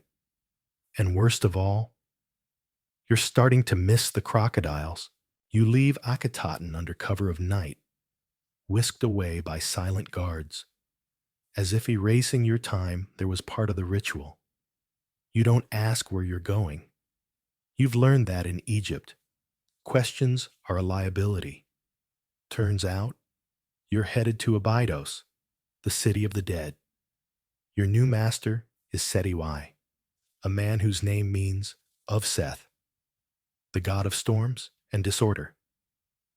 And though his temples may glitter with perfection, his reputation is carved in fear.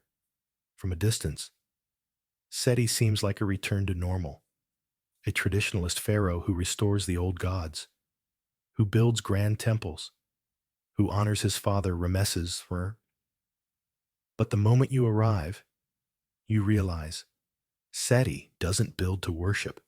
He builds to intimidate. Your first task? Helping carve scenes into the walls of the Temple of Seti at Abydos. You expect the usual.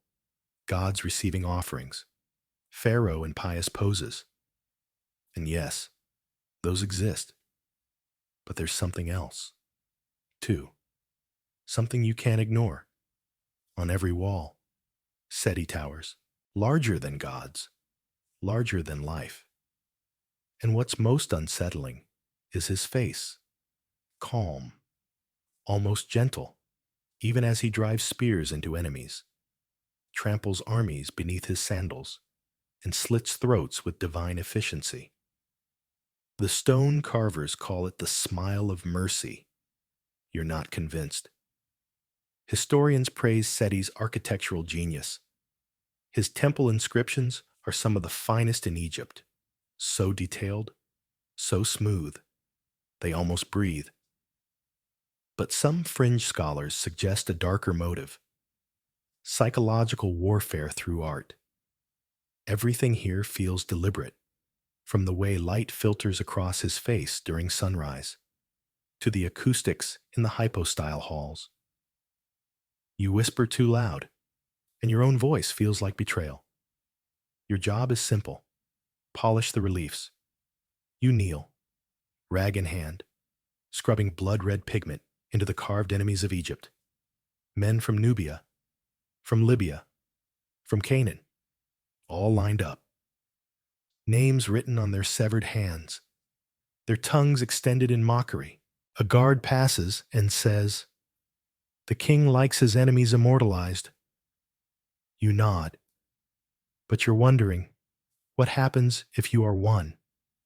Soon, you're recruited to help with special works. At first, it sounds noble, until you're brought to a royal crypt and handed a brush made of jackal fur. Your task? Paint fake prayers onto walls of tombs for political enemies. Why fake? Because these aren't blessings. They're curses in disguise, spells written in formal script, but infused with hidden insults, names misspelled to deny afterlife access, false titles to degrade status, and even small images of the deceased shown with broken limbs. You realize Seti hasn't just mastered death, he's mastered after-death reputation sabotage. Some days, you pass by the temple's king list, a stunning corridor displaying the names of all pharaohs before Seti. But curiously, Akhenaten's name is missing, erased like he never existed. You pause. You remember the sun discs, the forced smiles, the empty rituals. And now you realize Seti wasn't just rebuilding temples. He was rebuilding memory, shaping history like clay, making sure no one would ever mistake chaos for authority again. But don't be fooled. Seti may worship order, but he embodies menace. You witness a punishment during a morning inspection. A scribe accidentally drops a scroll detailing grain inventories. Before he can retrieve it, Seti himself has him pinned against a column. No yelling, no drama, just a soft-spoken decree. This man no longer calculates. The next day, the scribe is blindfolded and relocated to a copper mine. You hear the word retrained. You hear the word forever. At night, the halls are quiet, but the walls feel loud. You try to sleep under a painted scene of Seti smiting prisoners with a mace. The detail is so sharp, it's as if his eyes follow you. You whisper to a fellow worker that maybe Seti's obsession with control means he fears the return of chaos. The man smiles. "You misunderstand," he says. "Chaos never left. It just learned to kneel."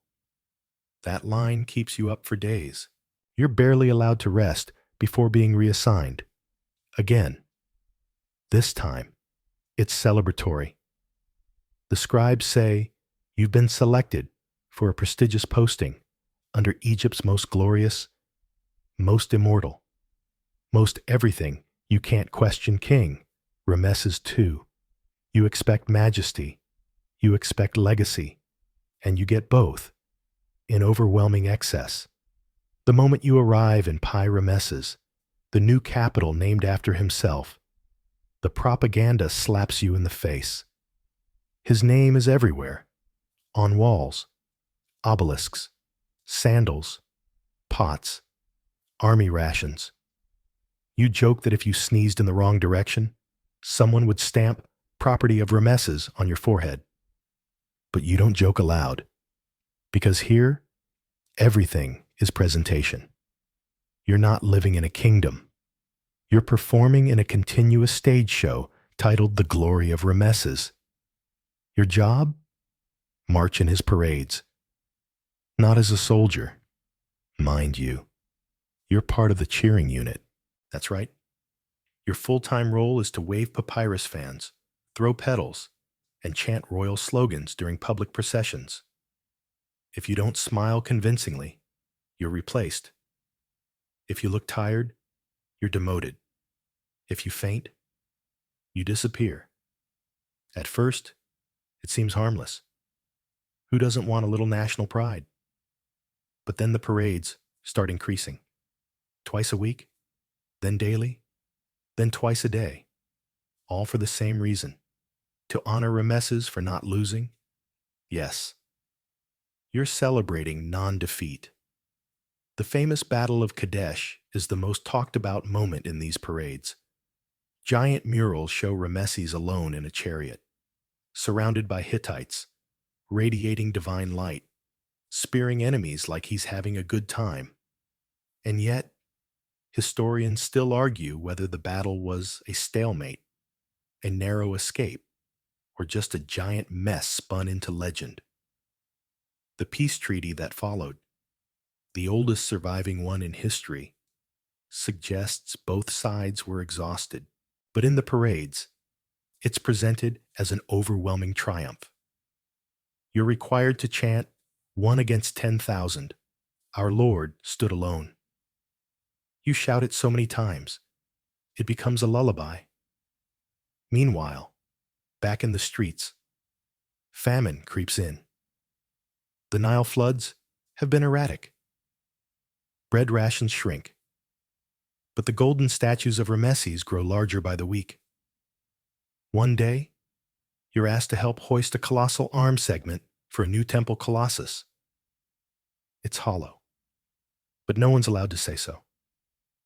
A mason leans close and whispers. His statues are like his victories, big on the outside, but empty in the middle. You laugh. A week later, the mason is gone. Fringe archaeologists claim Ramesses may have chiseled over other pharaohs' monuments, replacing names with his own. You've seen it. You've done it, scraping away the past, rewriting glory. The legacy of Ramesses isn't built. It's layered, like lies baked into limestone. And yet, there's a charm to his obsession. In some weird way, he cares. He wants to be loved, feared, remembered. He fathers so many children you lose count, dozens of sons, over 100 daughters. You attend one of their funerals. The child was 6. The coffin is tiny, but the monument is enormous. You wonder, is this grief or branding? Even Nefertari, his beloved queen, becomes an extension of his myth. Her tomb is a painted poem, soaked in lapis and devotion. You help sweep the floors before foreign dignitaries visit. Everything must sparkle, even the grief.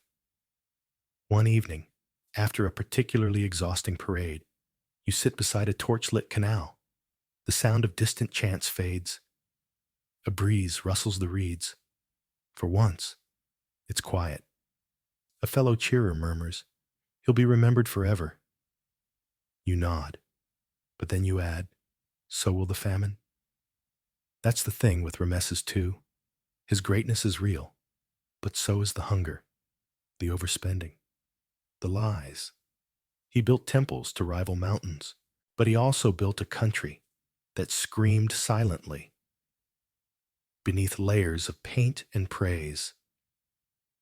And you, stuck in the middle of it all, wonder which part of the myth you are, the cheering voice or the invisible hunger line behind the chorus. You think you've seen it all. Propaganda, parades, pyramids built with bones. But then you find yourself standing before a sandstone relief, squinting at a row of tiny bound figures carved beneath a towering pharaoh's feet. The caption? Libyan dogmen vanquished by Merneptah. Welcome to the reign of Merneptah, son of Ramesses II, a man so eager to prove himself in his father's shadow that he etched entire genocides into stone. You've been assigned to the Temple of Merneptah in Thebes, now tasked with helping recut and repaint battle scenes. But there's no glory here, no subtlety, just brutality, line after line of dismembered foreign bodies, stacked in geometrical columns, each accompanied by tidy hieroglyphs. You polish one tableau, while a scribe reads aloud, Israel is laid waste, his seed is no more. You pause, blink. The scribe nods. That's the first mention of Israel. He adds, but don't worry, there'll be more lines soon. Lots more. Historians agree that Merneptah's stele marks one of the earliest references to the Israelites. But what they argue over is tone. Was this a military boast? A religious purge? A tribal conflict blown out of proportion by a man who desperately needed a headline? You don't care. Because you're seeing the real story play out, not on paper, but on slabs and in soil. You're stationed next at a worksite where prisoners of war, mostly Libyan captives, are being forced to erect a ceremonial gate. You're not sure what they were promised, if anything. But you do notice one thing. There are no tools. They carry limestone on their shoulders. They dig with shards of pottery. They sleep in pits dug into the foundation they're helping build. And yet, every sunrise, a new scribe arrives to record their progress. One morning, the guards announce a census. But it's not to count people. It's to count hands. You watch, horrified, as one by one, prisoners are led to a stone block and have their right hands severed, dropped into baskets as proof of enemy casualties. The guards pile them high, some still twitching, and stamp royal seals into the gore. And you? Your job is to tally them. You lose count around 400. Fringe scholars say that Merneptah may have exaggerated his victories to solidify his shaky rule. After all, Ramesses II lived so long that by the time Merneptah took the throne, the empire was strained, aging, fragile. It needed fear to hold together. And fear, you've learned, is best delivered visually. You're later relocated to Memphis, where Merneptah's troops parade captured chieftains through the city. They're lashed to wooden sledges, painted in ash, paraded for hours in the sun before being tossed to a symbolic lion in a pit. But there is no lion, just a man in a lion mask with a flail. No one laughs. That evening, a foreign builder tries to run. He doesn't get far. You're pulled from your tent to witness the punishment, a slow burial beneath a granary floor, packed tightly in salt and sand so his body won't decay until the gods forgive him. You whisper a prayer for him. Then you whisper one for yourself. The next day, you overhear a royal planner discussing the construction of a memorial stele. We'll say the land is pacified, he says. We'll say Egypt sleeps soundly. And the other replies, even if no one does. You chuckle, quietly, until you see the commander staring at you. He smiles, but his eyes are empty. At night, you stare at the stars. You used to find comfort in them. Now they feel like eyes of another kind, cold, distant, too old to care. You wonder how many names have been erased by hands like yours, how many victories were actually massacres, how many monuments are just tombs with better lighting. Merneptah's legacy may be etched in stone, but you've walked behind it, you've carried it, you've bled for it. And you know, this king didn't just want to conquer land. He wanted to conquer memory. You don't ask why you've been summoned to the court of Ramesses III. You don't ask anything anymore. You just go. The palace is quieter than you expect. Grand, yes. But there's a tension in the air. like someone forgot to remove the bodies from the walls. You pass through chambers painted with battles and offerings, lion hunts, and temple rituals, all of it choreographed to glorify the last truly powerful pharaoh. But this isn't a palace, it's a trap. Ramesses III rules during decline. Egypt's outer provinces are slipping, invasions are mounting, and famine is creeping in. But you wouldn't know it from the murals. They scream victory. They insist on wealth. You're told. The enemies of Egypt are crushed. Order reigns. You know better. Your new assignment? Court scribe assistant. Sounds safe. But the reality is far more dangerous. You're copying confession transcripts from captured conspirators. And suddenly, you're knee-deep in paranoia. There's a rumor. The harem conspiracy. One of Ramesses' secondary wives, Ta, is accused of plotting his assassination to place her son on the throne. The plot failed. Maybe. No one is sure. What is sure is that dozens of people, scribes, guards, servants, have been implicated. You copy one confession where a baker is accused of slipping poison into incense. Another where a guard confesses, after encouragement, that he looked away at the wrong moment. Historians still argue whether Ramesses III was actually murdered. His mummy shows signs of a deep throat wound, possibly covered up by embalmers. The official records claim victory, justice served, conspirators punished, but you're reading between the lines.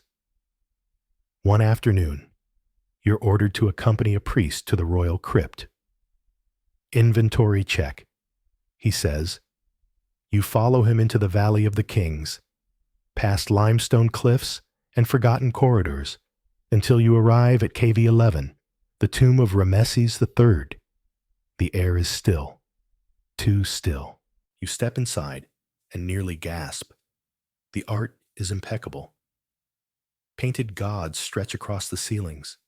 Anubis, Isis, Ma'at. But there's something unsettling in the symmetry. It's as if the figures are waiting, listening. You help catalog ceremonial items. A walking stick, amulets, 2 miniature statues of servants kneeling. Then, tucked behind a false wall, you find a small fragment of linen with something scratched into it. He did not die clean. You don't ask what it means. You're reassigned again, this time to watch over prisoners awaiting execution. They've been convicted as part of the conspiracy. Some beg for mercy. Others remain eerily silent. One man sings. You try not to listen. At sunrise, the executions begin. But these aren't clean. They're humiliating. One man is burned alive, a rare punishment for Egyptians, reserved for traitors whose souls deserve obliteration. Another is forced to walk into the Nile, hands bound, stones tied to his ankles. Let the river decide. They say, but you've seen the current. It doesn't decide. It just devours.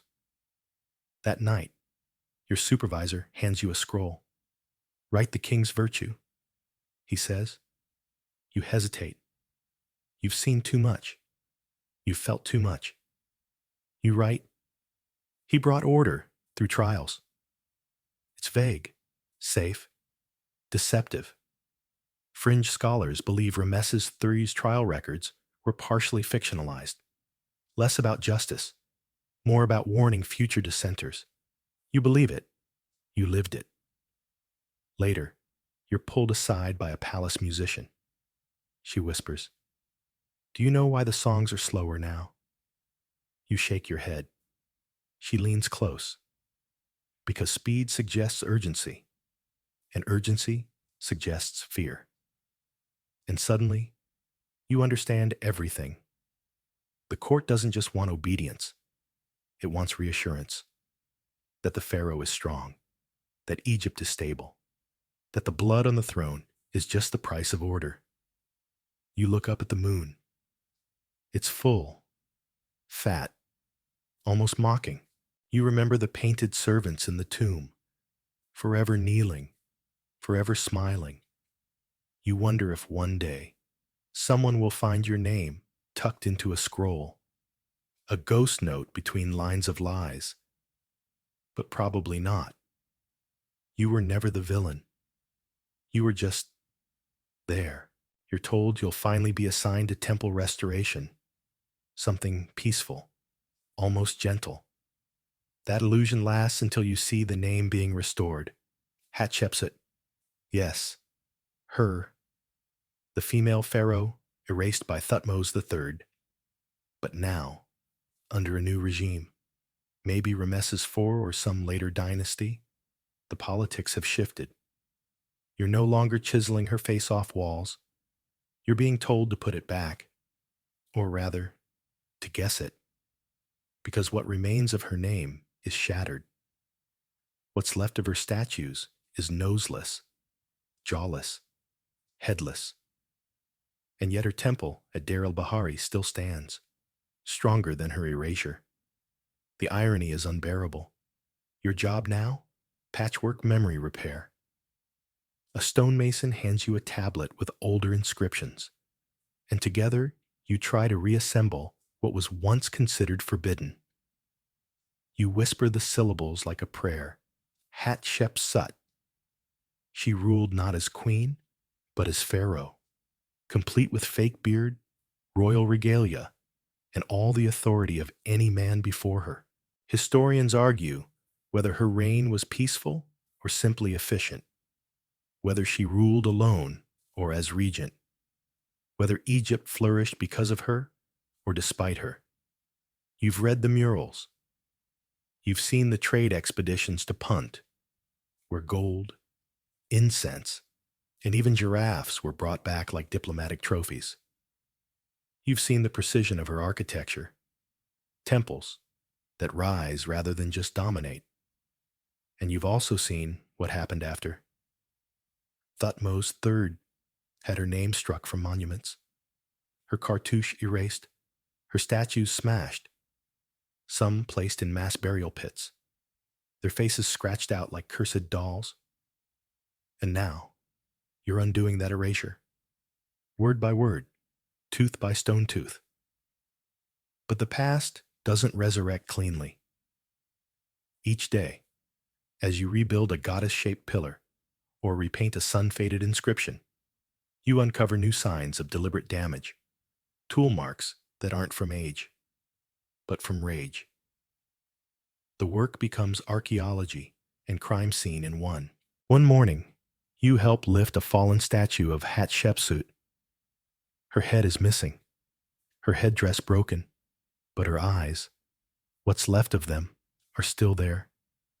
They seem to watch you, not with pity, not even pride, but with a quiet challenge.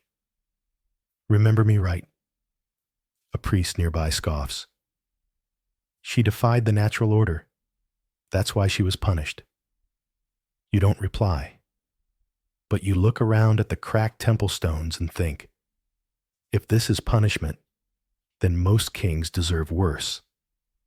You're pulled away from the temple briefly to assist with a nearby excavation, a double burial, a joint sarcophagus, likely husband and wife.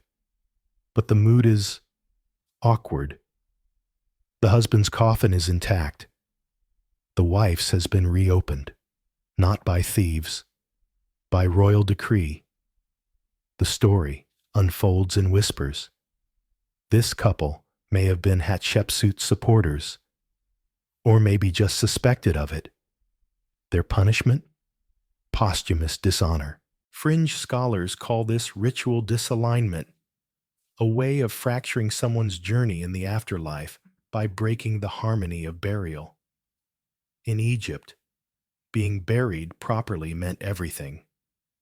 To disturb a tomb was not just desecration, it was obliteration. You help reseal the wife's coffin. You whisper a fake prayer over her, just in case. Later, back at Deir el-Bahari, you join a team attempting to reconstruct a statue of Hatshepsut's sacred offering pose, arms forward, holding the world, but the hands are missing. They've been missing for centuries. The master sculptor pauses, sighs, then decides, let them stay missing. That's her legacy too. You nod, and suddenly, you feel it. This woman wasn't just erased. She was feared because she ruled, because she was good at it, because she dared to step outside her assigned frame and fill it with power, grace, and ambition. And though they shattered her images, her shadow remains whole.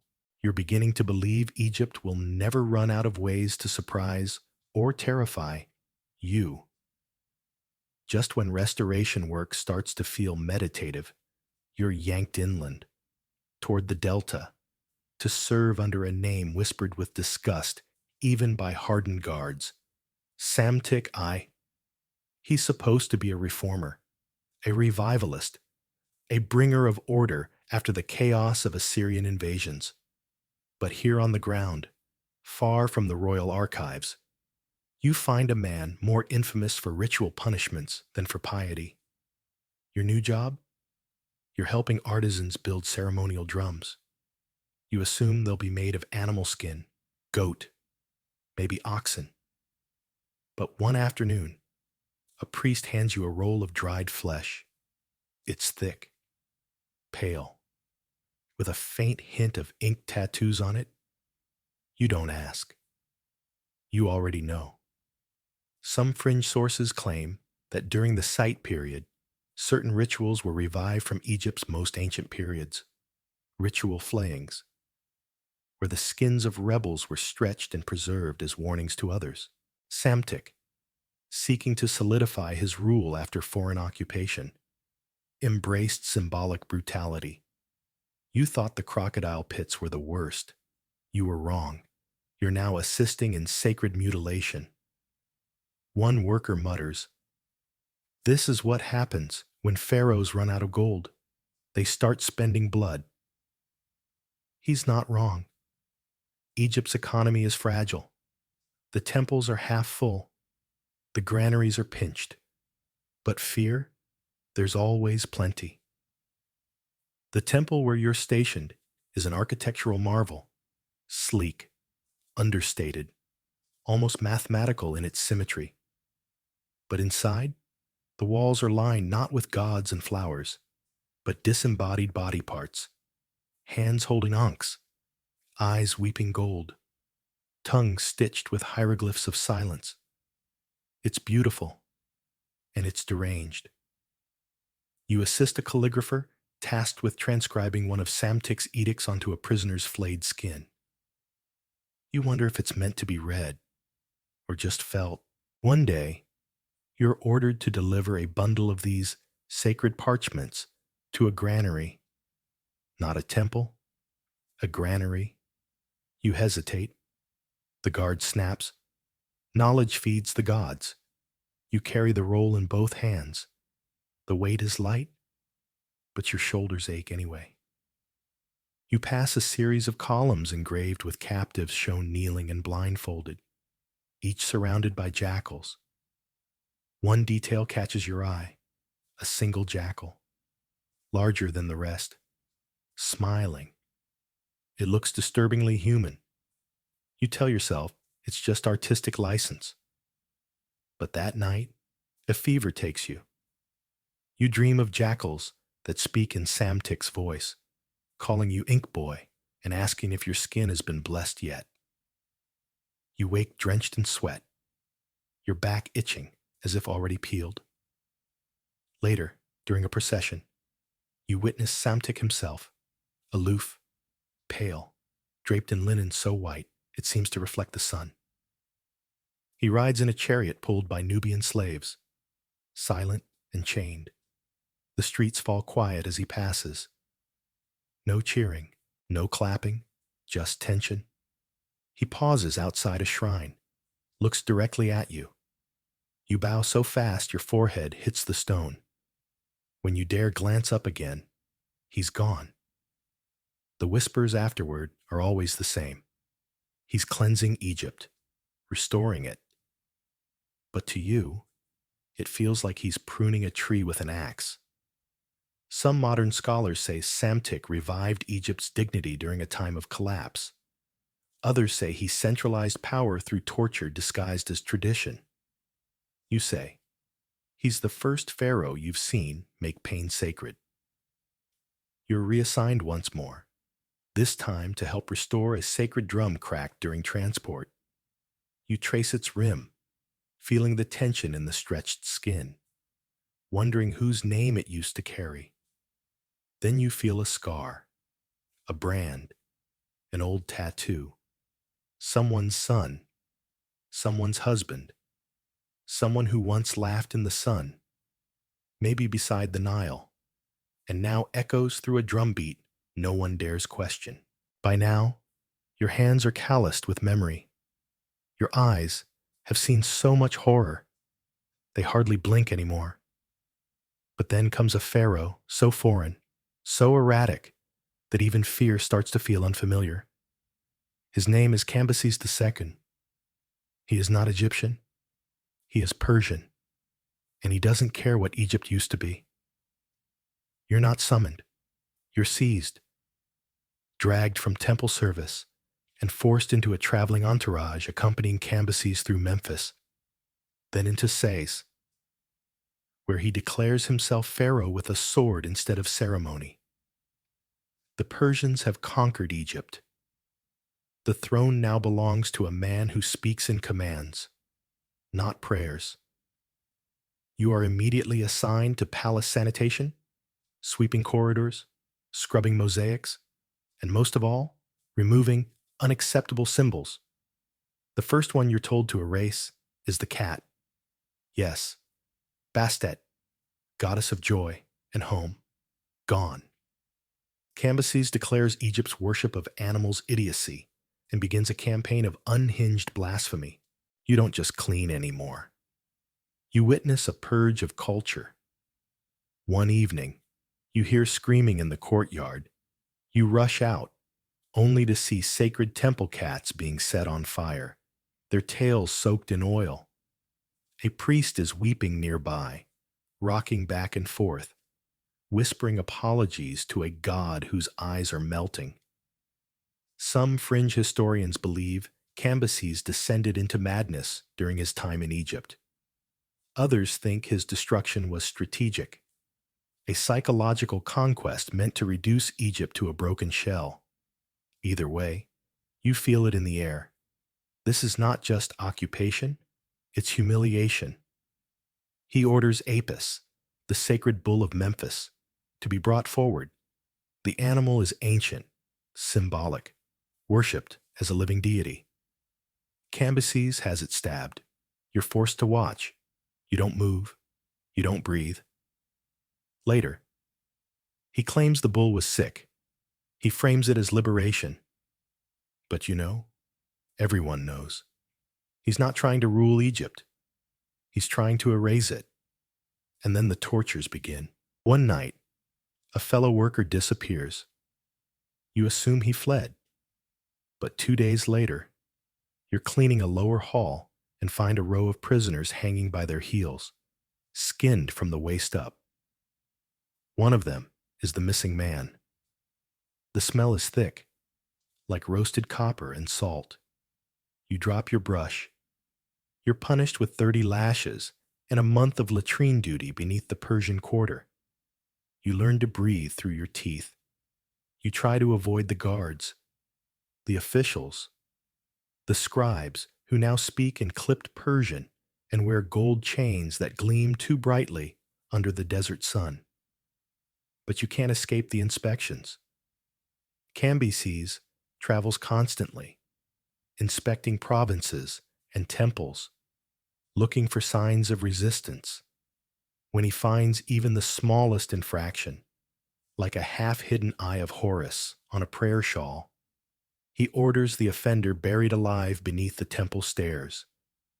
You help dig one of those graves. The man says nothing as he descends into the pit. He just looks up, mouths something. You think it's, "Don't forget me." You already have. Because forgetting is survival. Even Cambyses' allies begin to fear him. You overhear a soldier mutter that he stabbed his own brother during a feast. Another whispers he once ordered dozens of judges flayed, then reupholstered their courtroom chairs with their skin. You laugh, thinking it's a joke. It's not. One evening, you clean a council hall and find a small tuft of flesh caught under a wooden seat. It has fingernail ridges. You vomit. By the end of the month, you are numb. You no longer dream in images, only in textures. Hot iron, cracked bone, burning fur. You can no longer tell which scars are yours. One scholar in modern times described Cambyses' Egyptian reign as an empire of silence punctuated by screams. You think that's generous? Because under Cambyses, even screams are taxed. He doesn't just rule Egypt. He feeds on it. And the worst part? He doesn't even stay.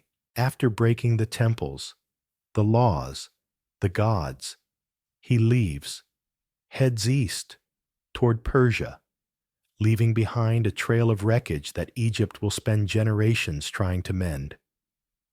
And as you watch his entourage disappear into the horizon, kicking up golden sand, you whisper a single word under your breath. Good. But deep down, you know the silence he left behind is louder than any army. By now, you think nothing can surprise you. You've outlasted gods, tyrants, even the sun itself.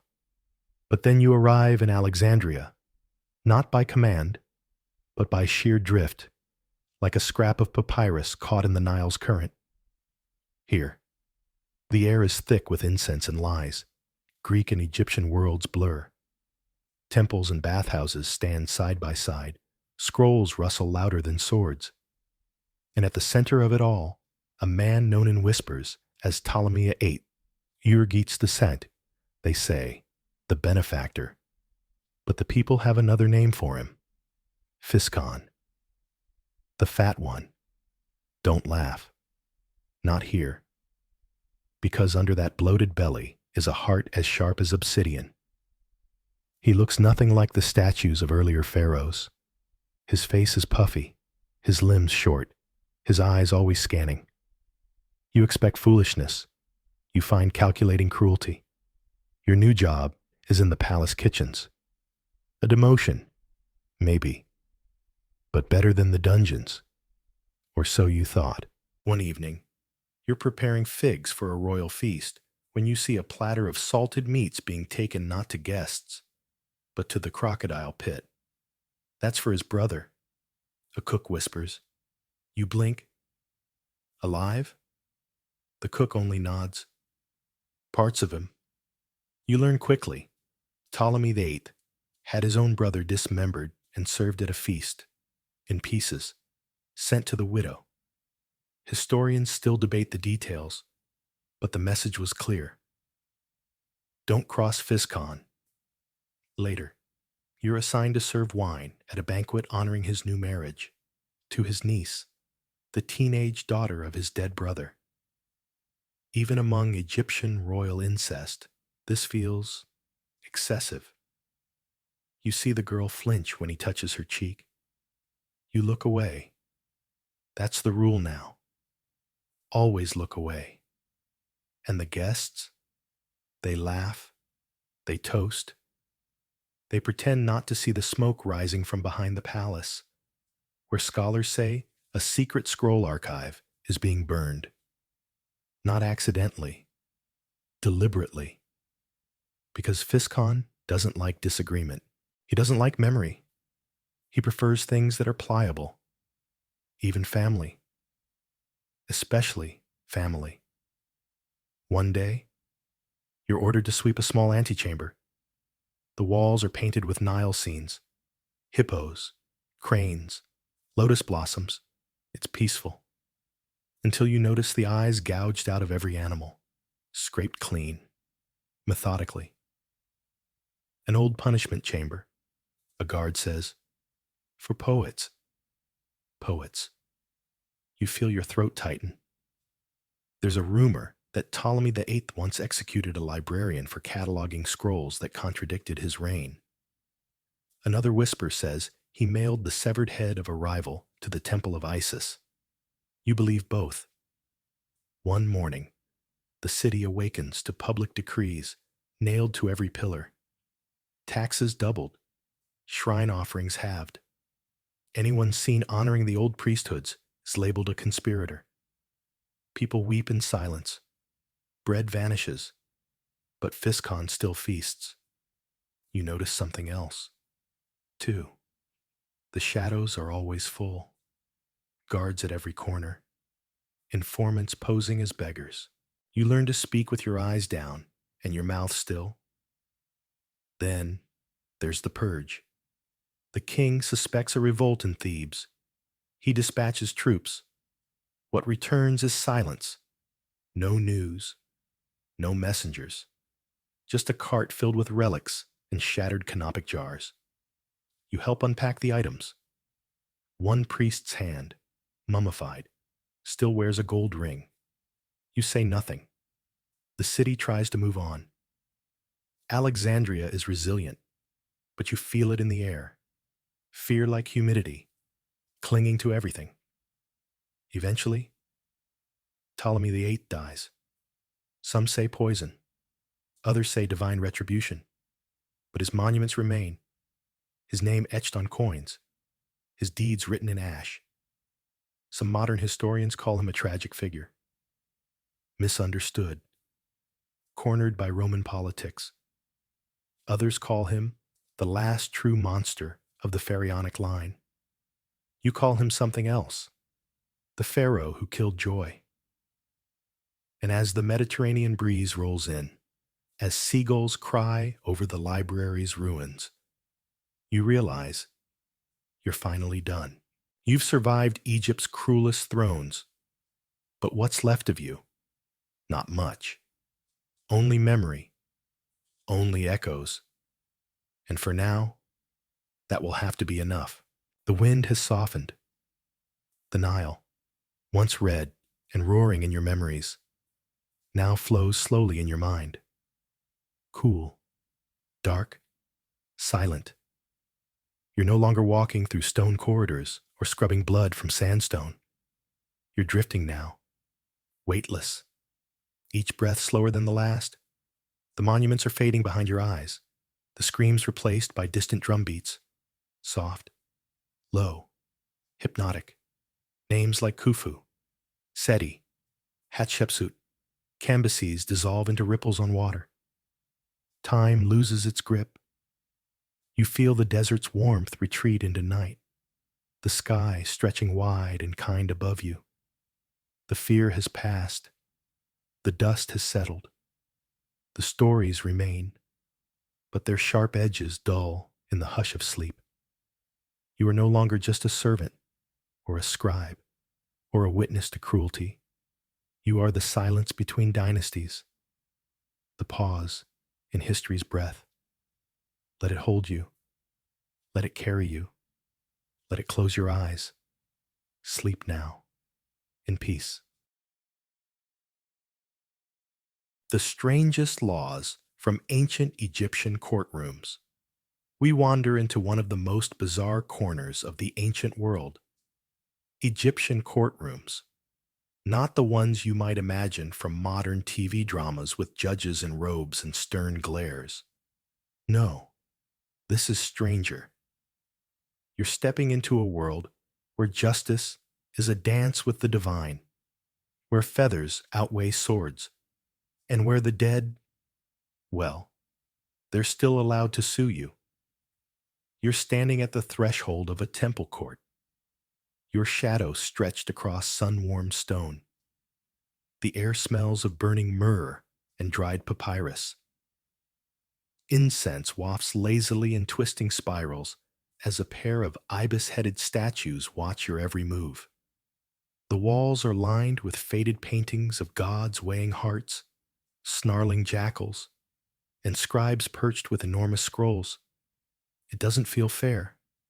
That's because it isn't. You blink as two men pass you, carrying a mummy. Not for burial. No. This one's here to press charges. In ancient Egypt, death didn't mean silence. The dead could accuse the living of theft, fraud, even improper burial. A priest would speak on behalf of the mummy, channeling its will as though nothing had changed, except, the whole not breathing part. You try not to stare, but it's hard.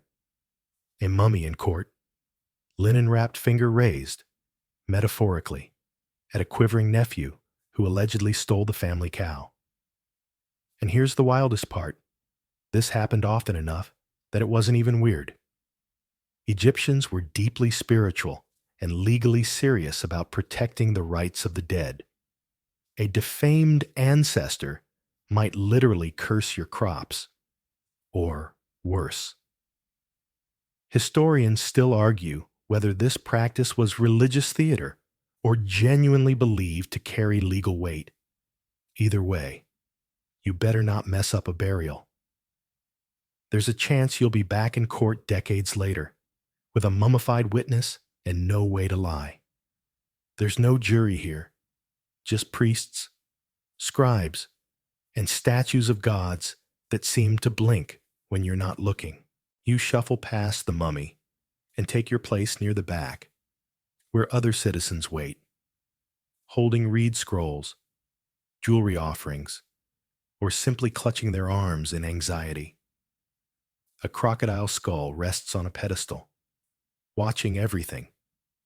You get the feeling it's not just decoration. And then you notice the records. Court scribes are writing everything down on scrolls longer than a Nile flood. Every cough, every prayer, every side-eye from one party to another. Your words are permanent now, maybe even immortal. You stifle a laugh as a priest scolds someone for failing to bring enough incense for the gods to witness properly. Courtroom etiquette apparently includes celestial appeasement. You're beginning to realize this isn't just legal procedure. This is cosmic theater. You glance back at the mummy. The priest, speaking on its behalf, is now weeping, loudly, dramatically, pulling his robes in sorrow. You're not sure if it's good acting or real possession.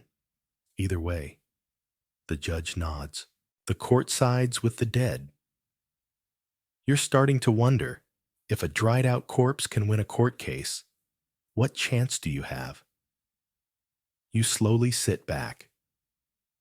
The next trial is about to begin, and you're not even sure if you're awake anymore. You step forward nervously, because now it's your turn. But before the court can even acknowledge your presence, you're halted. A priest in linen robes points downward without saying a word. You look at your feet. Sandals. You're wearing sandals. Big mistake. In ancient Egyptian courtrooms, entering with shoes on was a sign of disrespect.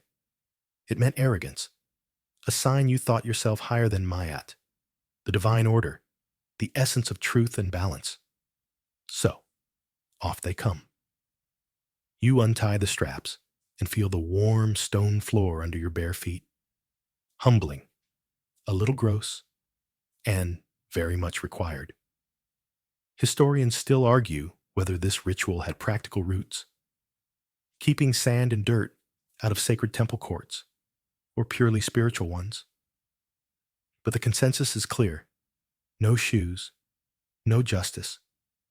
You're barefoot now, and suddenly, you feel exposed. Not just physically, but spiritually. It's like the floor is judging you before the court even has a chance. You notice the others. Every witness, every accused, every priest, barefoot. The scribes, too, with their ink-stained toes curled under them as they squat to write. You shuffle forward, quietly, trying to seem less guilty of, well, whatever it is they think you did. Now, a detail worth mentioning. There's no metal detector here, obviously, but there is a spiritual equivalent. Before you're allowed to speak, a bowl of sacred water is brought to your lips. You're told to sip, then spit into the sand. It's symbolic, a purification, maybe, or a subtle lie detector. A priest watches how you spit. Too aggressively? That might suggest anger?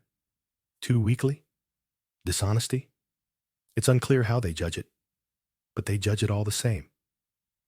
You speak your name aloud. That too is a ritual. Not just your given name, but your true name, the one linked to your soul. You speak it softly, reverently. Ancient Egyptians believed names held power. To erase someone's name was to condemn them to spiritual oblivion.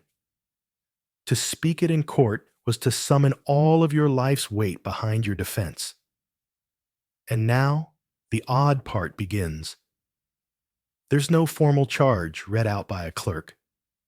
No prosecutor in a suit. Just a complaint, spoken aloud by the other party. Loudly, dramatically. The plaintiff, a pot-bellied merchant, is now accusing you of stealing his grain baskets under the cover of moonlight. You didn't.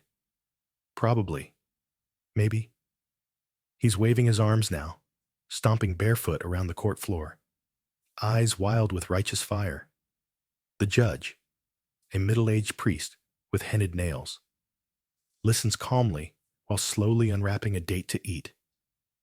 You realize something. Volume matters here.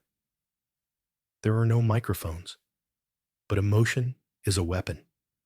The louder, the more passionate you are, the more likely you are to be believed. You consider matching his volume, but the priest raises a hand. Time for you to respond. And suddenly, you're aware of your feet again. Cold, sweaty, vulnerable. You speak carefully, clearly. You mentioned that on the night in question, you were attending a cleansing ritual for your aunt's cat, who had recently passed into the arms of Bastet. True or not, it earns a nod of approval from the scribe. Good detail. Very holy. But then, the merchant interrupts you, claiming you lied about the cat, that the cat never existed. And before you can stop it, he points to a witness, a boy, your cousin. You lock eyes, silently begging him to remember the lie you told him last night. He does. He smiles nervously. And then, with ancient teenage flair, he says, the cat had golden earrings. Golden earrings. The courtroom gasps. That cat must have been very holy. One of the priests crosses himself. The merchant falters. You push on. It's chaotic, emotional, messy. But this is justice in the Egyptian courtroom. Less like chess, more like theater. Truth isn't always objective. It's performative. It's in the tone of your voice, the texture of your words, and, somehow, the state of your feet. And here's something delightful you didn't expect. There are refreshments. A servant walks through the courtroom, offering fig cakes and beer to participants who've been waiting for hours. You're handed one without a word, and as you nibble, you realize this trial might outlast the afternoon sun. Your cousin, emboldened by sugar, adds another flourish. The cat had a small shrine and 2 tiny sandals. Sandals. The irony is not lost on anyone. You hear soft laughter. Even the priest judge chuckles.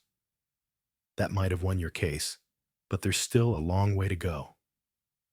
Witnesses must be examined. Oaths must be sworn, by crocodile no less. Stay tuned. and your ability to spin truth into cosmic harmony is far from over. For now, you just stand there, barefoot and sweating, unsure if you're a criminal or a performer or both. You don't even notice the crocodile at first. It's not alive. Thankfully, it's a taxidermied beast, jaws agape, glassy eyes fixed on eternity. But its presence is no joke. This is Sobek, god of strength, fertility, and terrifying teeth. And in this courtroom, you swear your oath to him. There's no Bible here, no solemn, so help me God. Instead, you're led to the shrine, where incense burns and the crocodile's form looms. You kneel, press your forehead to the floor, and whisper a promise not to lie, not to the court, not to the gods, not even to yourself. Swearing falsely under Sobek's gaze is serious business. Legend has it that liars who broke their oaths would be devoured, if not physically, then spiritually. You don't feel particularly spiritual right now, just hungry and terrified.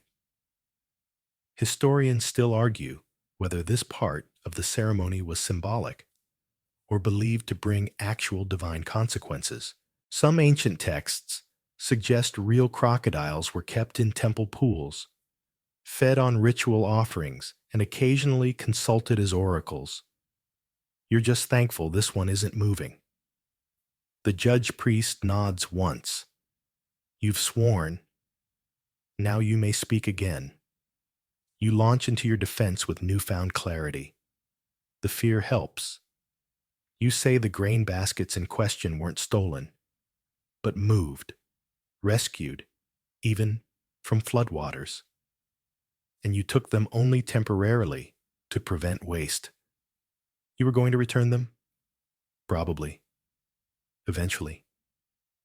Your voice quivers, but the words flow. You're learning the rhythm now. Speak from the heart. Insert a sacred name. Toss in a gesture to Ma'at. And don't trip on your words. You even catch the scribe smiling. He appreciates a good turn of phrase, but then the merchant interrupts again. Of course he does. He storms toward the crocodile, slapping his own forehead in exaggerated grief. He claims you desecrated the oath, that your breath was unworthy, that the god won't stand for it. The judge raises an eyebrow, amused, but indulgent. He allows the merchant to take his own oath, to re-swear his claim under the same reptilian gaze. You half expect the taxidermy to hiss in boredom. As he kneels, the mood shifts, the air stills, the incense seems thicker. He mutters the words, but not convincingly. One priest squints at him, then leans over and whispers to the scribe. You catch a phrase, too quiet for Sobek. Apparently, volume matters to gods too. You watch as the merchant fumbles to repeat the oath, louder this time, sweat beating at his temples. He knocks over a candle in the process, and the scribe lets out a very audible sigh. The scroll now has a singe mark. You feel it. Momentum shifting. You decide to press your advantage. You request permission to present an offering. Yes, that's a thing. In Egyptian trials, a well-timed gift to the gods, placed at the altar, wasn't considered bribery. It was piety. Show your devotion, and the gods might guide judgment in your favor. You pull a small amulet from your satchel, an ankh, symbol of life, wrapped in linen and soaked in lotus oil. It smells sweet, floral, potent. You step up to the shrine and place it beside Sobek's statue. The merchant gasps. It's a nice offering, maybe too nice. You hear murmurs behind you. A few wonder if this trial is over before it begins. But it's not. There's still protocol. The judge closes his eyes for a moment. hand over heart, mouthing something under his breath, likely a prayer to Ma'at, the principle of order, balance, truth. Without her, Egypt would crumble. Justice, in this land, isn't about punishment. It's about restoring cosmic equilibrium. A voice from the back rises suddenly. Another witness, a neighbor. She shuffles forward, nervously clutching a reed basket.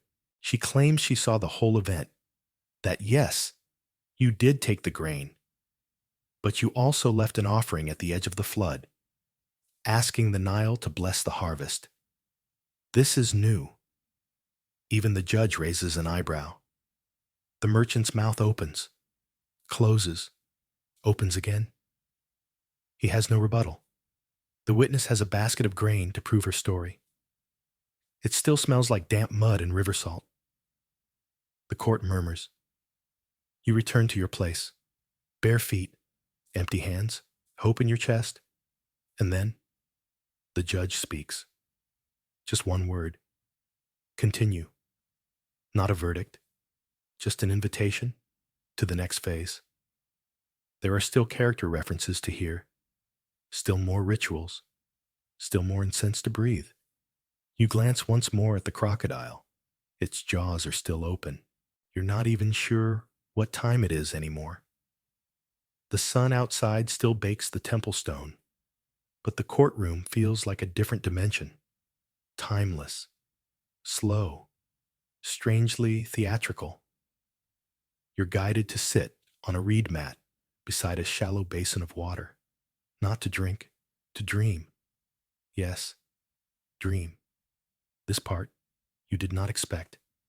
In some ancient Egyptian courtrooms, particularly when truth proved slippery or witnesses disagreed, judgment could be guided by dreams. Not yours. Of course, that would be too easy. Instead, the priest judge might call upon a temple dream interpreter, a specialist who would sleep inside the sanctuary and receive a divine vision, an answer from the gods themselves. Historians still argue whether these oracle dreams were scripted performances or genuine mystic practices. Either way, you're sitting beside the sacred water now, because your case has triggered one. The judge nods solemnly to a young priestess, barefoot like everyone else, her eyelids heavy with kohl. She steps into the sanctuary chamber, where she will lie on sacred linens, burn blue lotus incense, and await her divine nap. You're left waiting. The courtroom doesn't pause, though. Another case is whispered through the hall. A fisherman arguing with a priest over stolen nets.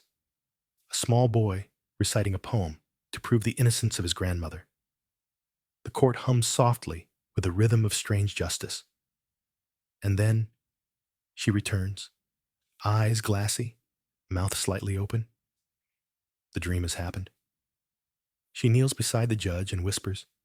You can't hear the words, but the judge nods again, slowly, gravely, as if receiving news from beyond the veil. And now, the judgment? Sort of. See, dreams aren't clear. They're layered with metaphor.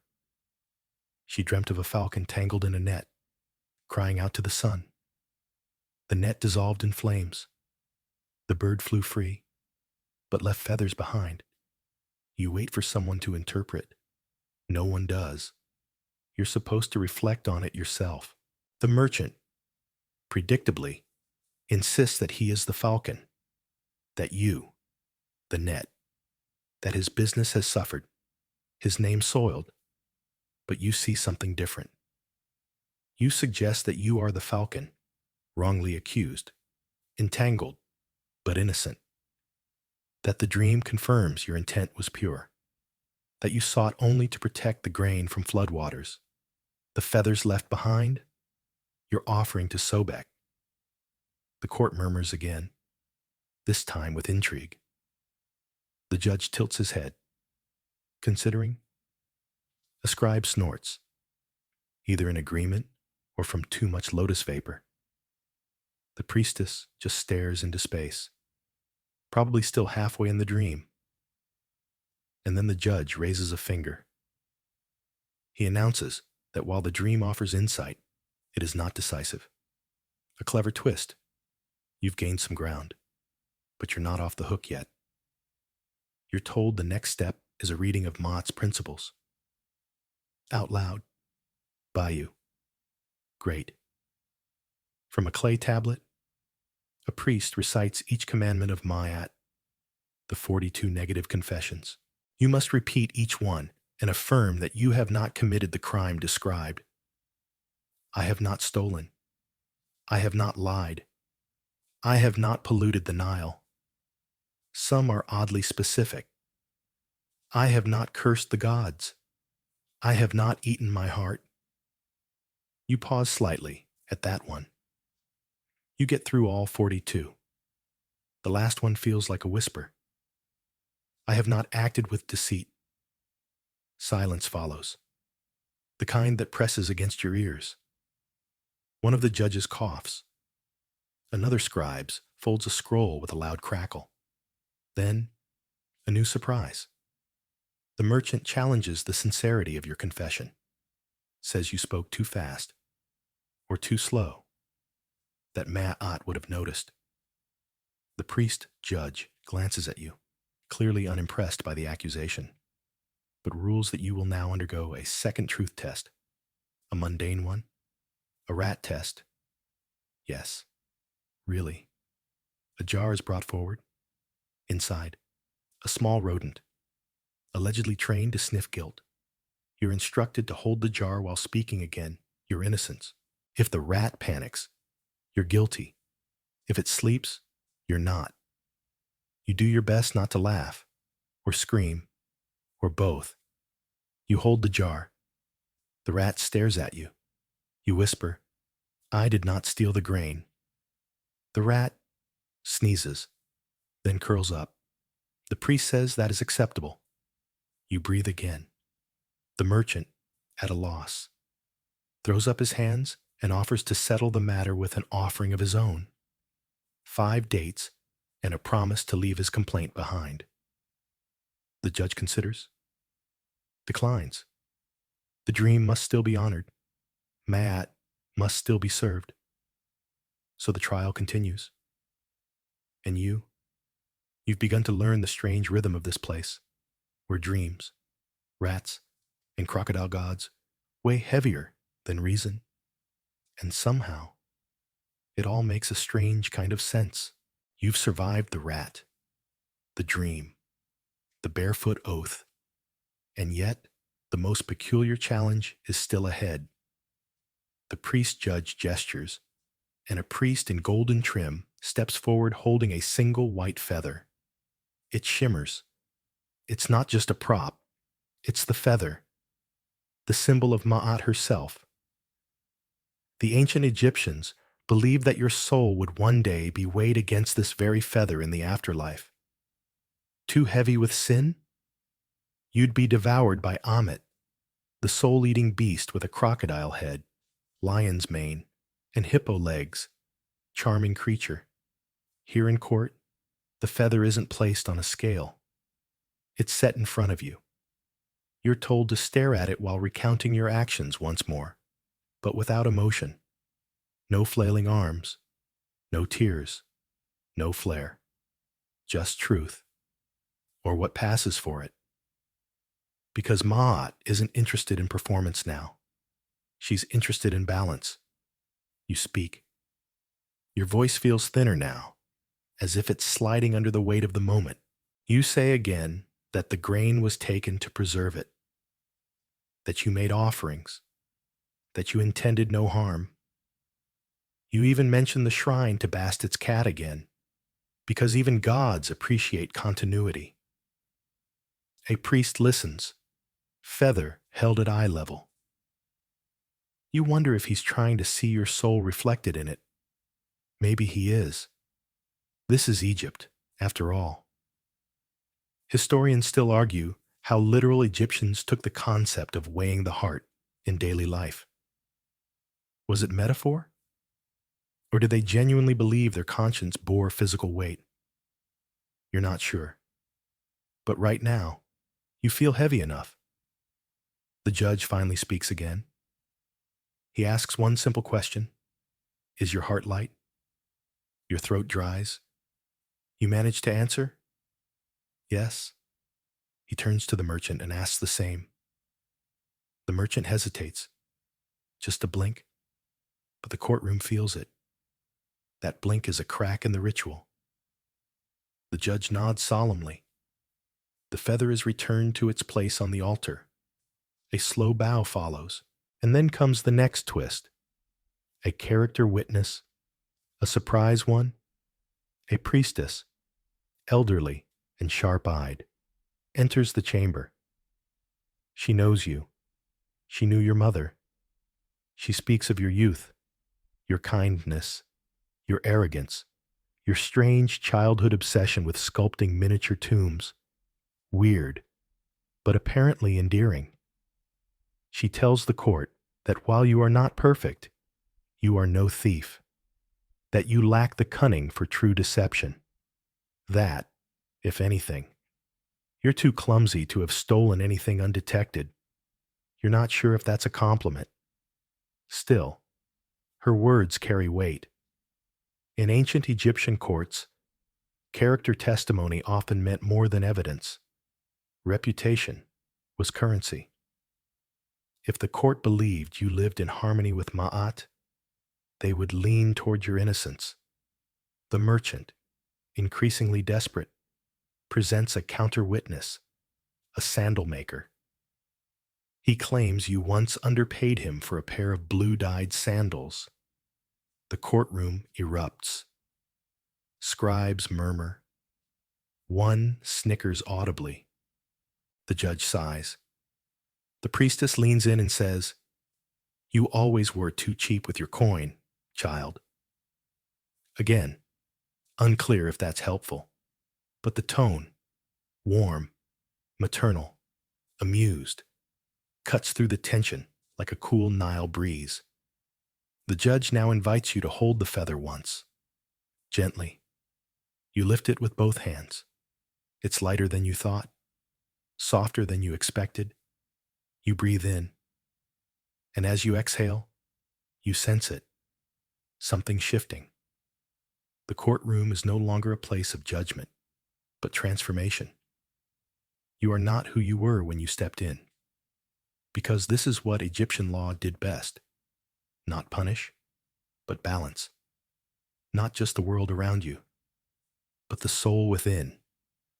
There are still rituals ahead, but for the first time since stepping in, you feel steady, maybe even calm.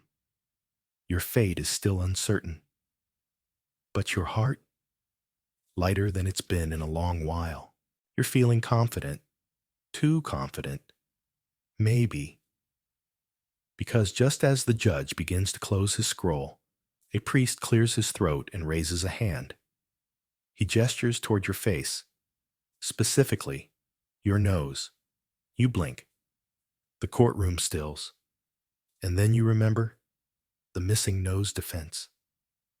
It sounds like a joke, but in some ancient Egyptian court cases, physical deformities, especially facial ones, could play into legal interpretation. A missing limb, a birthmark, even a strangely shaped ear might be taken as a sign from the gods, either divine punishment or divine protection. And yes, noses were serious business. You don't have a missing nose? Of course. But the priest claims there's a mark, a swelling, something unnatural. The judge stands to inspect. You're standing there, completely caught off guard, while a high priest in golden trim examines your nostrils. He hums thoughtfully. Someone in the crowd coughs. You want to disappear. The priest finally says, "There's redness, possibly sun exposure, possibly guilt." You can't tell if he's being poetic or sarcastic. Historians still argue whether physical signs like scarring or facial injuries were seen as divine messages or just courtroom drama. In one recorded case, a man was declared untrustworthy because his left eye wandered, literally. His testimony was thrown out for disharmony with Ma'at. You quickly speak up, explaining you'd been helping your uncle build a canal the day before. Long hours under the sun. The judge tilts his head. That actually makes sense, a scribe murmurs. He didn't sneeze near the rat either. Another adds. And his feet were clean. Mostly. A consensus seems to be building, but not before the merchant seizes this moment. He throws back his robe, dramatically, and reveals a massive bruise on his thigh. From the accused, he shouts. He struck me during the grain dispute. You stare at him. That never happened. But here's the thing. In Egyptian courts, physical evidence was extremely persuasive, even if misleading. The body was a canvas of truth. A bruise could speak louder than a scroll. The priest judge glances at the bruise, then back at you. You don't blink. Then, with the flair of a seasoned drama teacher, the priestess from earlier speaks up. That bruise looks about 3 days old. The grain incident was 5. She doesn't even have to be correct. Her tone is final. The courtroom shifts again. The merchant tries to backtrack, now claiming the energy of your intentions bruised him. That even without touching him, your guilt made his skin blue. The scribes are visibly tired of him now. And then something strange happens. A child in the back stands up. He walks forward, cradling a clay figurine, a tiny version of Ma'at, feather and all. He says his father made it the night before, to pray for truth. The boy places it at the judge's feet. It's beautiful, simple, but clear. The judge studies it for a long time. And then he says, the gods speak through children. You can't believe it. You're being defended by a random 8-year-old with a pottery hobby. You bow low, out of gratitude, or maybe disbelief. The merchant looks around. No more allies, no more bruises, just silence. You look at the judge. He doesn't speak. He just nods. That's how verdicts are delivered sometimes. Not with words, but with silence, symbolism, and subtle shifts in posture. The merchant is told to leave, quietly, respectfully. He does not. He grumbles something about bad omens and curses. The judge raises a hand, another nod. A priest steps forward and marks a line of blue paint across the merchant's back, a form of ritual shaming, not a punishment per se, but a cosmic marker of imbalance. You, meanwhile, are offered a sip of honeyed beer, a sign of closure. You take it. It's warm, sweet, a little dusty, and somehow it tastes like justice. You think it's over. Really, you do. But the courtroom has one more twist waiting for you, and it waddles in, honking. Yes, a goose. You're not hallucinating. This isn't the heat or the incense fumes. There is an actual goose, led by a rope, flapping its wings indignantly as it's guided to the front of the court. You blink. The scribe doesn't. He picks up a fresh scroll. The judge leans forward, interested. Apparently, animal witnesses are a thing. In rare and particularly symbolic cases, the ancient Egyptians allowed animals to stand as divine observers. They couldn't speak. Of course, though in some myths, they could. But their behavior was considered meaningful. If a sacred animal reacted strongly, biting, fleeing, staring intensely, it was interpreted as a sign from the gods. Historians still argue whether these accounts were literal, ceremonial, or a strange blend of both. One obscure tale describes a baboon throwing dung at a defendant, leading to a conviction.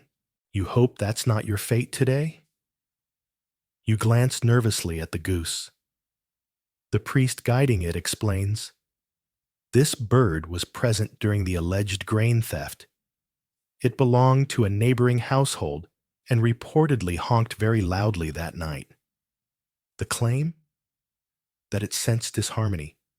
You try not to laugh or cry. The goose is brought closer to you. It tilts its head, considers your presence, and then hisses. Several people gasp. You raise your hands. It hissed at the merchant too. But no one saw that. You crouch down slowly, meeting the bird's eyes. You whisper, I gave you bread once. It blinks, flaps, and sits down. The priest smiles. That's favorable. You exhale. The scribe notes.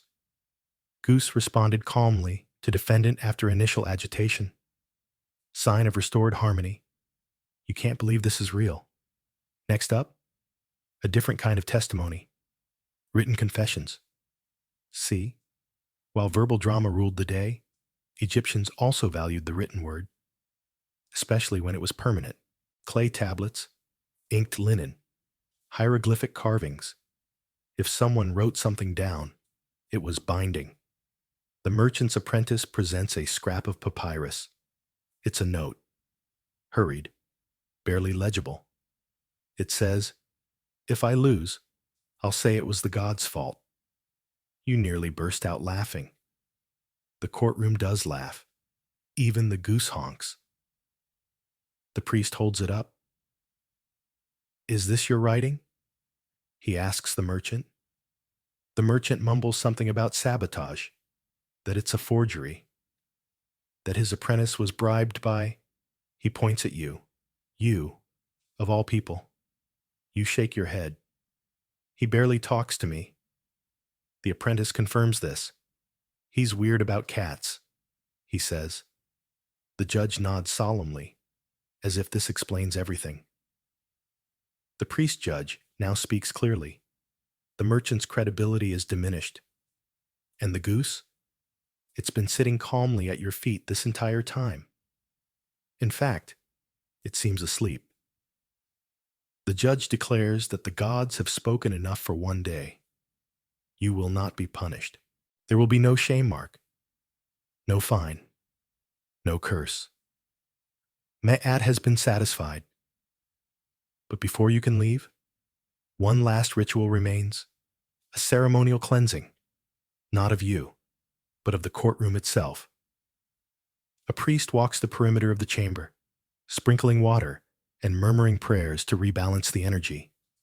It's said that any trial, regardless of outcome, stirs up chaos. And chaos has to be reset. You feel droplets land on your shoulders, cool, fresh, like rain from the Nile. The goose is gently carried out in a reed basket, honking softly, like a hero.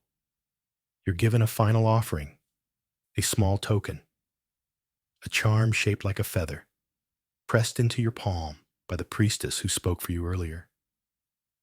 You may still be annoying, she says gently, but today you were honest.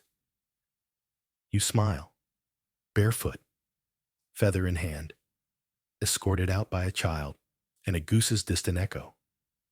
And just like that, your case is closed. You step outside the courtroom into the harsh Egyptian sun. And for a moment, it feels like you've left the surreal behind. But no, this world stays strange. Because now you're summoned to another space. Not for punishment, not for reward, but for documentation. And documentation, in ancient Egypt, is a whole production. You're led to a side chamber where scribes squat on woven mats surrounded by scrolls, ink pots, and tiny reed brushes. They look up at you, half bored, half curious, and immediately begins scribbling. Because here's the rule: every trial is recorded in obsessive detail. What was said, who said it, how the goose behaved. It all goes into the archives. And these scribes, they are political weapons as much as record keepers. The problem is, scribes are not neutral. They often belong to powerful priestly families, and their version of events could reflect temple interests. You glance at the lead scribe. He's chewing on a date, barely making eye contact. You hope he liked your testimony, or your sandals, or at least the goose. You sit across from them and recount your version of the event one more time, slowly, carefully. Every word you say is etched in ink onto a scroll. One mistake, one mispronunciation, and you could be immortalized as a thief in temple archives. This is where courtroom mythology begins.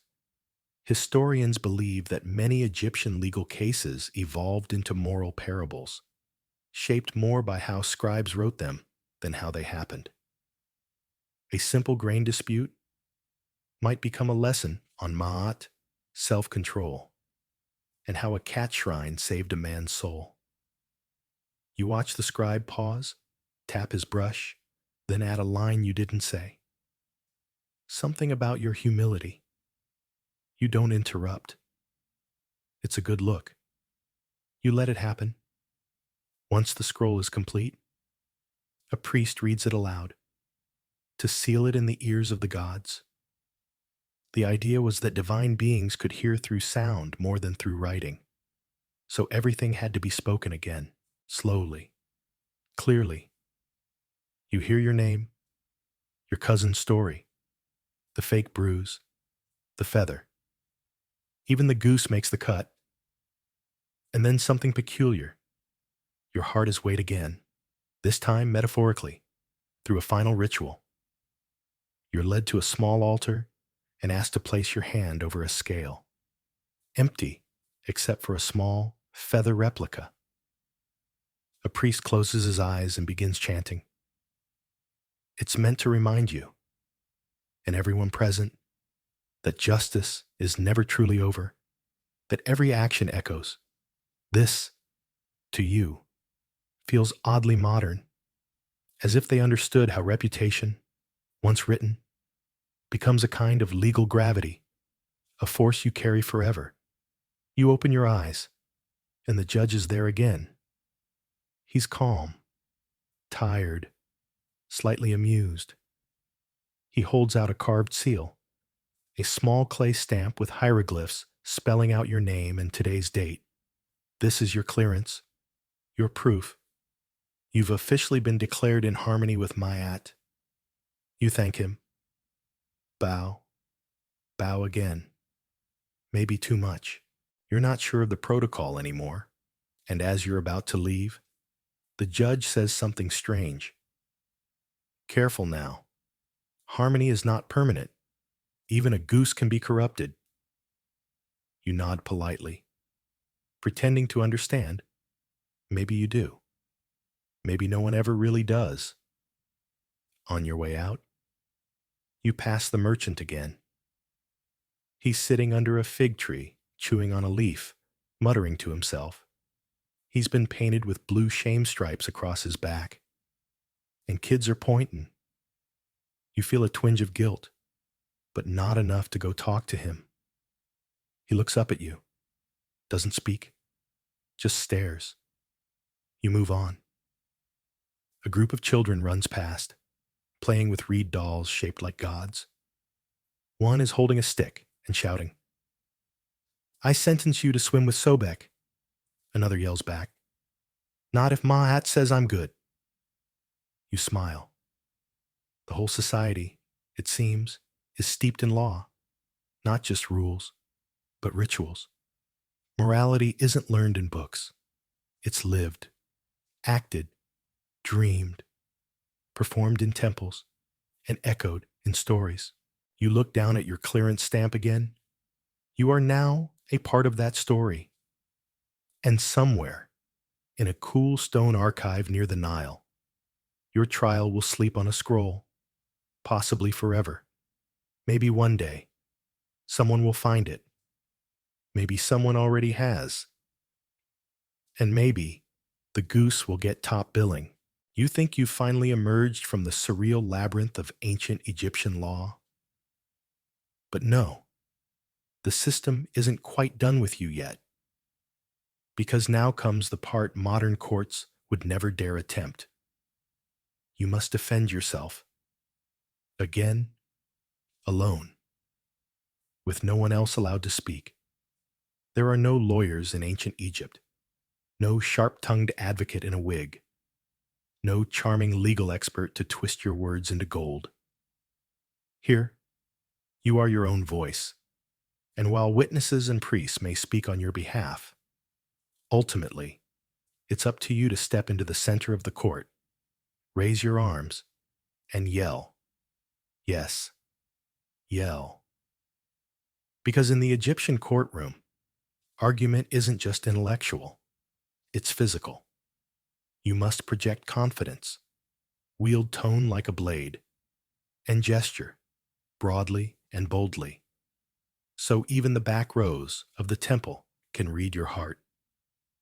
You shuffle into position, barefoot, dusty, holding your little feather charm for luck.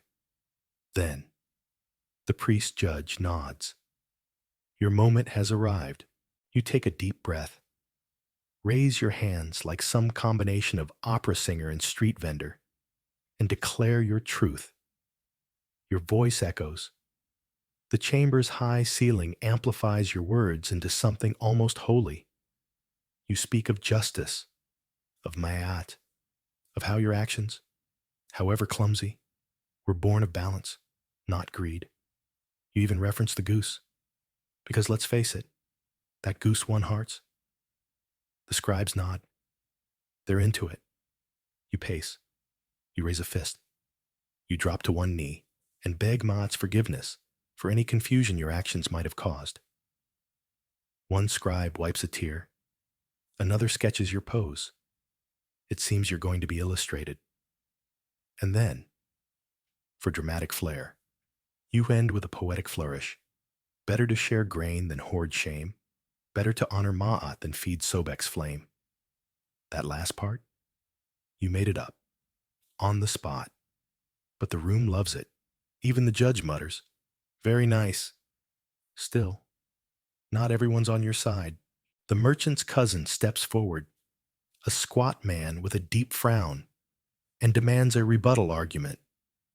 That's allowed. Apparently, he takes the floor, stomping like an offended hippopotamus.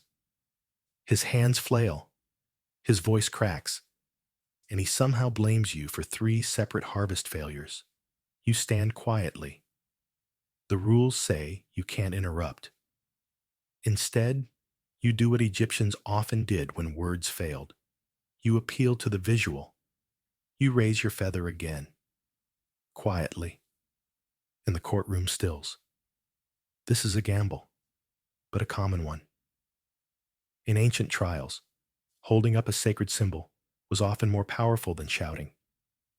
The feather speaks on your behalf. Harmony, balance, peace. The judge waits until the cousin finishes his screeching finale. Something about your aura being too moist. And then calls for Ma'at's silence. That's a real thing. Everyone must pause, breathe, reflect. No words, no noise. Just the hot, heavy air and the scent of sweat, myrrh, and history. This silence is said to cleanse falsehood from the room. Let the gods hear only the truth that remains. You feel your heartbeat slow. Your shoulders relax. This stillness is the most sacred part of the entire process. It's not about winning or losing anymore. It's about surrendering your fate to forces far older than you. And then the judge, voice low and soft, asks you a final question. Would you still speak even if no one believed you. You answer, yes. That, apparently, is the right answer. He dismisses the cousin, and then he declares something strange. This man shall receive his name 3 times. People murmur, it's a high honor. In ancient Egyptian tradition, to have your name spoken aloud 3 times in a courtroom, by the judge, by a priest, and by a scribe, was a symbolic form of vindication. It etched your name into the memory of the gods. And so, it happens. First the priest, slow and sonorous, then the judge, with finality, and finally the scribe, with a flourish of ink and a dramatic rolled oar. Your name now lives, officially, among the scrolls of the temple and, according to tradition, among the stars. The merchant's cousin scowls. You bow. You didn't just win. You became part of something older than law. You became remembered. You've spoken. You've been honored. And your name now echoes in ink, voice, and memory. But there's still one thing left hanging in the dry temple air. The amulet. Because in ancient Egyptian trials, justice wasn't always final, just because the court said so. Sometimes, you needed extra insurance, and that's where magical objects come into play. You're summoned back to the central platform. A priest steps forward, holding a small box wrapped in lotus leaves. Inside, a glimmering amulet shaped like an eye, the Eye of Horus, symbol of protection, warding, restoration, sometimes used as a gift from the court to those declared innocent, but sometimes as a containment tool. You eye it warily. It's said that amulets could trap spiritual imbalance, redirect curses, or even absorb guilt. In some trials, the accused would wear one for 30 days, monitored by priests, to make sure their aura didn't sour. The priest holds the eye up and announces, "This charm has been cleared by the House of Life. The gods have agreed to its use in this case. You're asked to accept it, not as punishment, but as a final harmonizer. A way to seal the courtroom's verdict inside your body, tethering you to Maat." You nod and let them fasten it around your neck with a strand of dyed linen. It's surprisingly heavy, and suddenly, you understand the subtle threat embedded in this ritual. If you stray, if you fall out of balance, everyone will know. This amulet will react, maybe physically, maybe metaphorically. Either way, the message is clear. Don't push your luck. Historians are divided on the true purpose of courtroom amulets. Some argue they were psychological, a wearable conscience. Others believe the Egyptians thought them to be literal, functioning spiritual devices. Either way, you feel it now. That weight, that quiet binding. Your judge, noticing your hesitation, leans in and says softly, "You carry order now, not for us, for you." You nod again, this time deeper. You don't want to end up back in front of Sobek. The court begins the closing ritual. A young priest burns papyrus strips inscribed with your name, not to erase it, but to send it to the heavens. Smoke curls upward through the open ceiling, a symbolic gesture that Maat herself will know what transpired here today. As the smoke rises, you hear drumming, not loud, just soft, pulsing, bare-handed priests tapping on stretched hide drums. It's called the rhythm of resolution, a low, steady beat meant to transition all participants, judges, scribes, accused, back into the mundane world. Think of it as a cosmic, you may now exit the dream. your motion to stand at the threshold of balance, the carved sandstone arch marking the boundary between temple and street. One last priest waits there with a bowl of natron water, sacred salt dissolved into a cleansing solution. He flicks a few drops at your feet, then your hands, then your forehead. And just like that, you're purified, you're whole. But before you step through the arch, the scribe hands you a copy of the court's ruling. Not a scroll, a charm, a flat tablet of fired clay, etched with 3 symbols, a balanced scale, your name, a stylized goose. You stifle a laugh, but it's perfect. It's your story, encoded in symbols that will outlive you. You slip the charm into your pouch and finally step into the sunlight. Your skin tingles. The Nile breeze carries scents of cumin and warm stone. Life, loud and hot and indifferent, rushes around you again. But you've changed. You've seen law that sings, justice that dreams, a system that treats truth not just as evidence, but as energy, ritual, relationship. A group of market boys runs past you, shouting about a chicken that can sense thieves. You don't even blink. You just clutch your amulet, smile, and keep walking.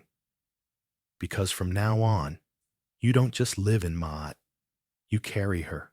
You should be heading home.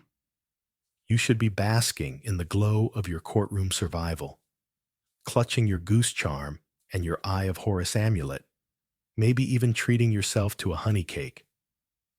But ancient Egyptian justice doesn't always stay in this life. Because here's the thing, if you lose a trial and still think you're right, you can appeal. Not to another judge, to the gods of the underworld. Welcome to the idea of afterlife appeals. You follow a priest down a narrow corridor lined with flickering oil lamps. You're not being punished. This is optional. But curiosity gets the better of you. The idea is that, while the earthly court has rendered its verdict, the gods may choose to revisit your case in the duat. The Egyptian afterlife. It sounds like myth, but it was a real cultural belief. Those who died feeling falsely accused were encouraged to bring their case before Osiris in the next world. Tomb inscriptions were even written like court documents, ready to be presented upon arrival in the realm of the dead. Historians still debate how common this was. Some say it was spiritual comfort. Others argue it influenced actual court behavior. Either way, you're now face to face with a ceremonial offering room known as the Chamber of Shadows. The walls are carved with scenes from the Book of the Dead, judgment scenes, monsters, boats, weighing hearts. A priestess explains softly, if someone feels they've been wronged, they can place an offering here. A letter, an object, a token, something for the gods to review. You watch as another man, a stranger, kneels before the altar and places a broken pendant into a clay bowl. His brother had accused him of sacrilege, and though the court ruled against him, he hopes Osiris will one day lift the stain. You nod silently. Then you're handed a reed scroll and a pot of red ink. Write something, the priestess says, even a thank you. You pause. Then you begin. Not a complaint, not a plea, just a message, a reflection on the court, the strange rituals, the goose, the child with the clay figurine. You write it all. And then you add, if I am found unworthy in the duat, let this letter be the wind that speaks for me. You place it in the bowl beside the others. You don't know if it will be read in the afterlife, but it feels good to put it there, just in case. The priestess thanks you, not with words, but a gesture. She touches her chest, then yours, a sign of shared spirit. As you leave the chamber, you're met by an older man holding a scroll directory, a register of those who've ever petitioned the afterlife. He adds your name. You are now, officially, on record with the gods. It's oddly comforting, because in ancient Egypt, death wasn't an escape from law. It was its continuation. Your trial has ended. Yes, but its ripple now drifts across eternity. Outside, the sky is darkening. Not yet night, but the horizon glows deep orange. You walk along the temple's edge, your fingers brushing against cool limestone walls. The merchant is gone. The goose is gone. Only the wind remains, and the slow, distant sound of a temple drum. Fading, you smile, because now, no matter what happens next, the gods know your name. By now, you've been judged, cleared, blessed, and possibly spiritually bookmarked for future reference in the afterlife. It would make sense if everything ended there, right? No, because today's courtroom tale has one final absurdity. The trial was held at noon, under the sun, on purpose. You had assumed the schedule was just inconvenient. Maybe the temple was overbooked. Maybe the judges liked working early. But as the priest now explains while wiping his gleaming forehead with a linen cloth, it's actually tradition and ritual. See, noon was considered the hour of absolute truth, the time when the sun god Ra stood at the height of his power, when shadows were shortest, and thus, metaphorically, so were lies. You squint upward, the sun is merciless. The sandstone glows like molten gold. The temple roof has no covering, intentionally. The design forces heat into the bones of anyone who dares seek divine judgment, because discomfort, in this logic, purifies. You're sweating like an unbaptized piglet. Your amulet clings damply to your chest. Even the feather tucked in your pouch feels like it's wilting.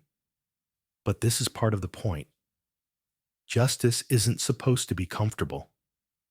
Historians note that many Egyptian trials took place in open-air courtyards, often at midday, possibly to ensure visibility, transparency, and to discourage drawn-out arguments. If you're standing under the sun long enough, even the most stubborn accuser will wrap it up eventually. That was the theory, anyway. But you've sat through hours of incense, feathers, goose logic, magical trinkets, and priestly poetry.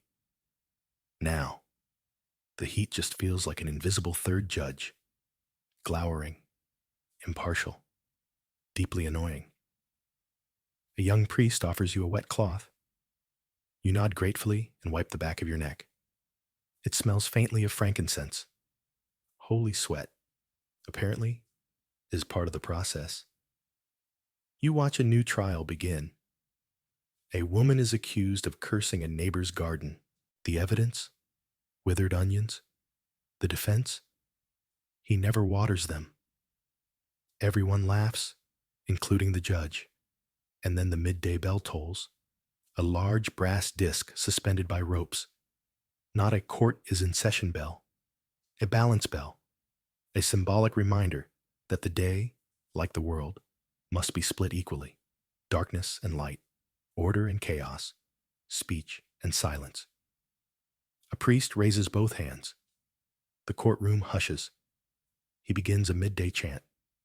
Slow, resonant syllables praising Maat and Ra, asking them to illuminate all lies and weigh all hearts with mercy. The chant is slow on purpose, designed to stretch across the hour. You feel your body sag into a seated posture, legs outstretched, eyes fluttering. The chant has an almost musical rhythm.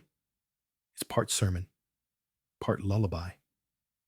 You realize now that the heat itself is a kind of spell. You're too tired to lie, too wilted to defend, too open not to listen. And perhaps that's the point. The merchant's cousin reappears briefly, asking to challenge your case again. He's turned away, not with force, with shade.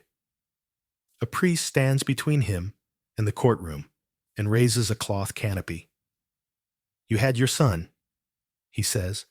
Now let others stand in it. Even justice has sun exposure limits.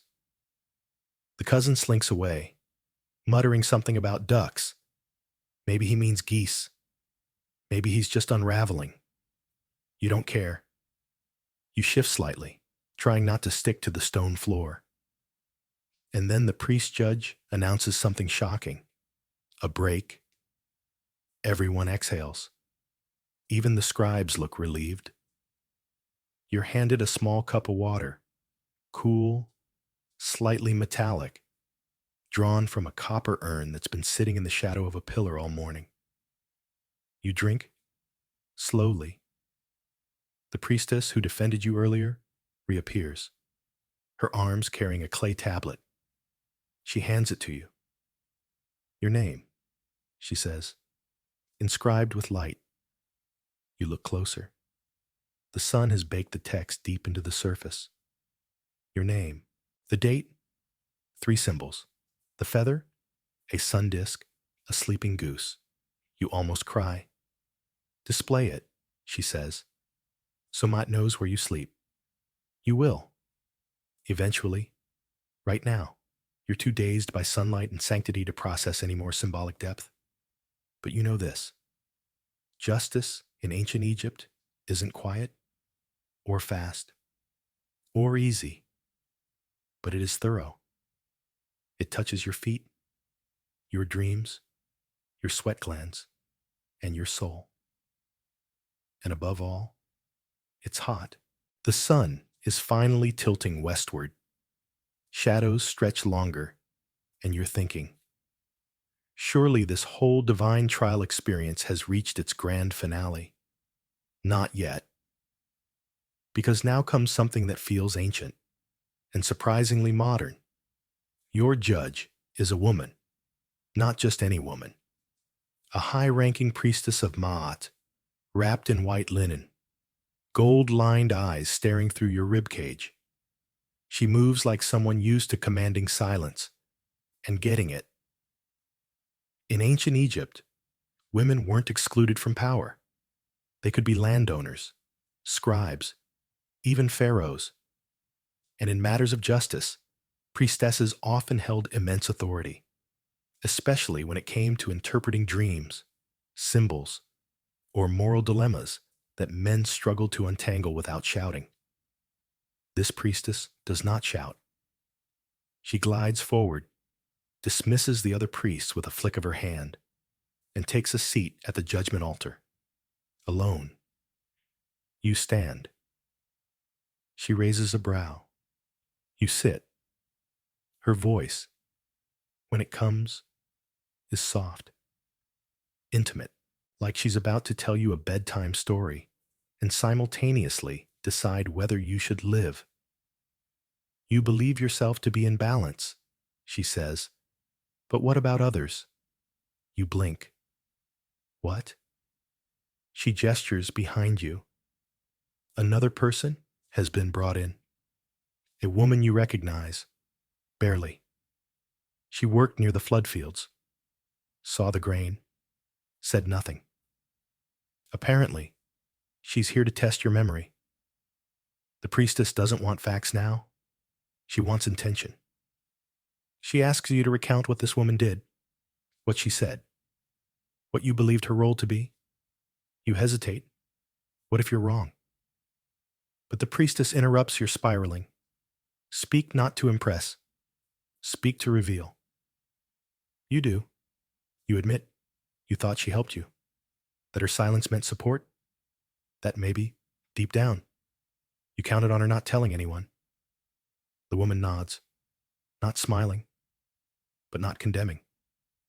The priestess listens. Her eyes never blink. Her fingers trace the symbol of Ma'at on the altar. And then she speaks again. You did not lie, she says, but you omitted. The crowd murmurs. Omission, in Egyptian law, could be worse than falsehood, especially when Ma'at is invoked. But the priestess doesn't condemn. Instead, she recites a parable. A man builds a dam. The flood waits. The dam holds. But he says nothing when the children play too near. One child drowns. Who is to blame? The river? The dam? Or the man who said nothing? You say, quietly. The silence. She nods. Now you understand justice. No punishment follows, just awareness. Because in this courtroom, justice isn't always about right or wrong. It's about growth, about placing the self back into balance, even if it means revealing cracks. The priestess leans forward, and for a brief second, her terrifying presence softens. She tells you, balance is not stillness. It is motion, like the Nile, like breath, like thought. You nod. It's the only thing you can do. Then she raises a reed stylus and dips it into blue ink. She writes your name, not on a scroll, but on a shard of pottery known as an ostracon, a physical token of judgment meant to last longer than papyrus. She places it beside the clay goose charm and the feather tablet from earlier. You realize something. You're becoming a collection, a person turned into ritual objects, carried through symbolism, remembered in fragments. And maybe that's the point. Egyptian law wasn't built on legal precedent. It was built on memory, case stories, personal lessons whispered between generations. The courtroom is a stage, but the artifacts become the script for those who come later. Before she lets you go, the priestess offers you one last chance. Would you like to inscribe your own legacy? You hesitate. She gestures to a small, rough-edged tablet. It's blank, waiting. You pick up the stylus. Scratch in a single phrase. I stood in the sun and spoke. She reads it, smiles. Then your trial is complete. Not innocent, not guilty, just complete. And somehow, that feels more sacred. You walk away from the altar, your legs stiff, your spirit strangely calm. You've spoken your truth, been marked with feathers and tablets, and locked eyes with a goose who may or may not be divine. You're ready to return to the real world. But justice in ancient Egypt has one final twist, because here, punishment wasn't always exile, execution, or imprisonment. Sometimes it was worse. Sometimes it was public shame, and not the kind you're used to. The whispered gossip or awkward temple side eyes. No, this was ceremonial humiliation, complete with costumes, processions, and enough theatrical flair to make your cheeks burn redder than Nile clay. You watch, stunned, as the next accused, an unlucky brickmaker, is brought forward. His crime? Selling temple bricks as blessed relics to tourists. Creative, yes. Legal? Not even close. His sentence? He will be paraded through the village in a donkey mask and leopard skin loincloth, holding a broken trowel, a symbolic walk of foolishness. You wince. But this isn't about cruelty. It's about restoring cosmic balance. Egyptians believed shame was a purifying fire, not just to punish the accused, but to remind the community what happens when Ma'at is broken. Sometimes, the shame came with music, flutes, clapping, even sarcastic songs. One record describes a thief being forced to dance with his stolen goods tied to his ankles. In another, A baker who lied about sacred wheat was smeared with honey and left in the sun to attract ants. Today, thankfully, no ants. Just a crowd gathering as the brickmaker begins his limp toward the village gate. You step back, trying not to make eye contact. But something tugs at you, a memory. Earlier, the merchant, the one who accused you, had a blue line painted down his back. Shame. Yes, but subtle, almost gentle compared to this. You ask a nearby priest about it. He explains.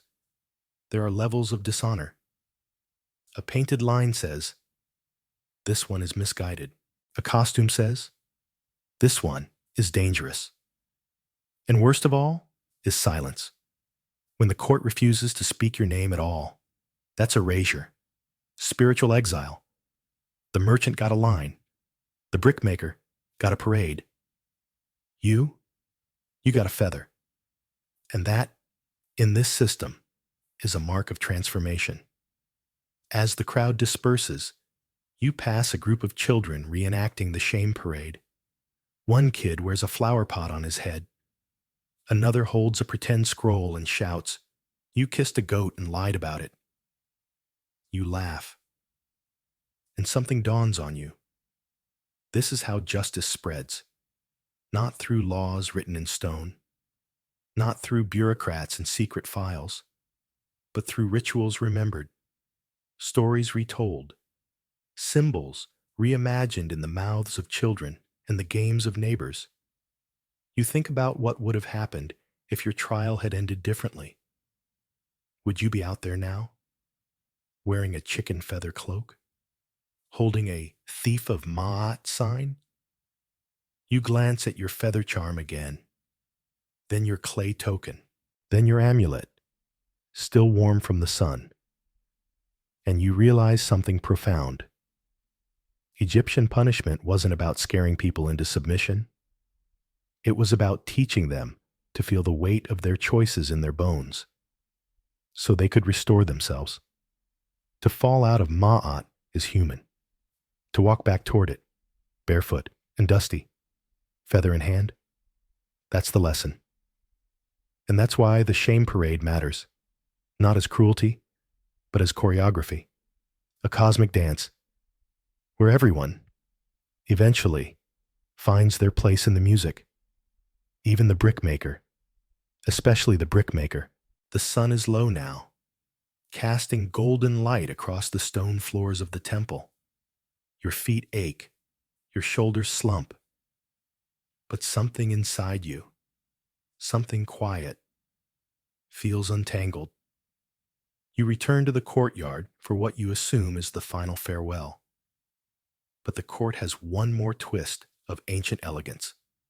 There will be no spoken verdict, no final proclamation, no case closed. Instead, the judgment will be delivered the Egyptian way, through silence. A priest appears, holding a bundle of reeds.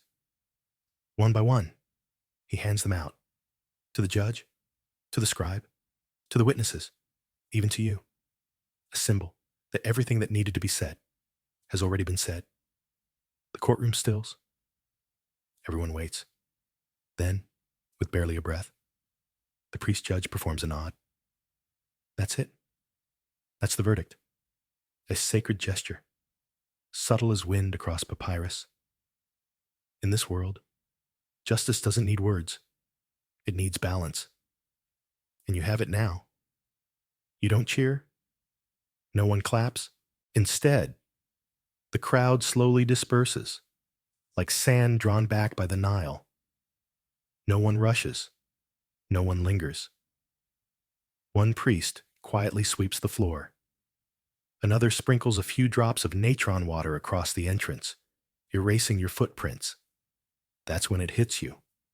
This entire experience, the barefoot trial, the feather ritual, the goose witness, the shaming parade, the sunlit arguments, wasn't just to decide if you were guilty. It was to restore Ma'at in you. That is the point. In this world, the purpose of law isn't vengeance, it's recalibration. You leave court not as a victor, but as a person whose soul has been sanded smoother by fire, story, heat, and truth. You're given one last gift as you step through the gates, a piece of folded linen with your name stitched in red thread. It's not valuable, not magical, just a reminder. The priestess who watched over your final testimony whispers, "Take it with you when your time comes." The boatmen recognize truth stitching. She means in death. When your soul sails the duat and your heart is weighed once more against the feather, this cloth, your name, your truth, these things will matter then. So you tuck it away and step out into the city. The streets are normal again. Bakers shouting, children laughing, cats sleeping in the shade of palm baskets. Life, unbothered by your cosmic drama. But you're changed. You pass the brickmaker, now free of his costume, scrubbing graffiti off a temple wall. He glances up and nods. You nod back. In a system built on symbols, every gesture matters. You move forward, your pace slow, your chest lighter, your mind quieter. The Eye of Horus amulet swings gently against your chest. You walk until the temple disappears behind you. You never hear a gavel. You never get a certificate. But somehow, you feel more acquitted than you've ever felt in your life. Because Egyptian law doesn't end with the trial. It ends with peace. And now, that same peace is drifting across your body. You've walked barefoot across hot stone. You've stood before gods, geese, and judges. You've spoken your truth under the blazing sun and been measured, not just by law, but by balance, by rhythm, by cosmic order. The trial has ended, but its echo carries on in the stillness you feel now. Each breath slower than the last, your shoulders sinking like sand settling in the Nile's curve. Maybe you didn't notice when your muscles began to soften, or when your thoughts stopped circling and simply began to float. But that's the beauty of this journey. You weren't just entertained by ancient rituals. You were gently unraveled by them. And so, wherever you are now, on your couch, in your bed, beneath a ceiling fan or a night sky, let this last bit of ancient air settle over you. Let the noise of the day fall away like the footsteps in the sand. You are not guilty. You are not innocent. You are simply in balance. Softly now, the courtroom fades. The feather floats down, lands quietly beside you, and the last thing you hear is silence.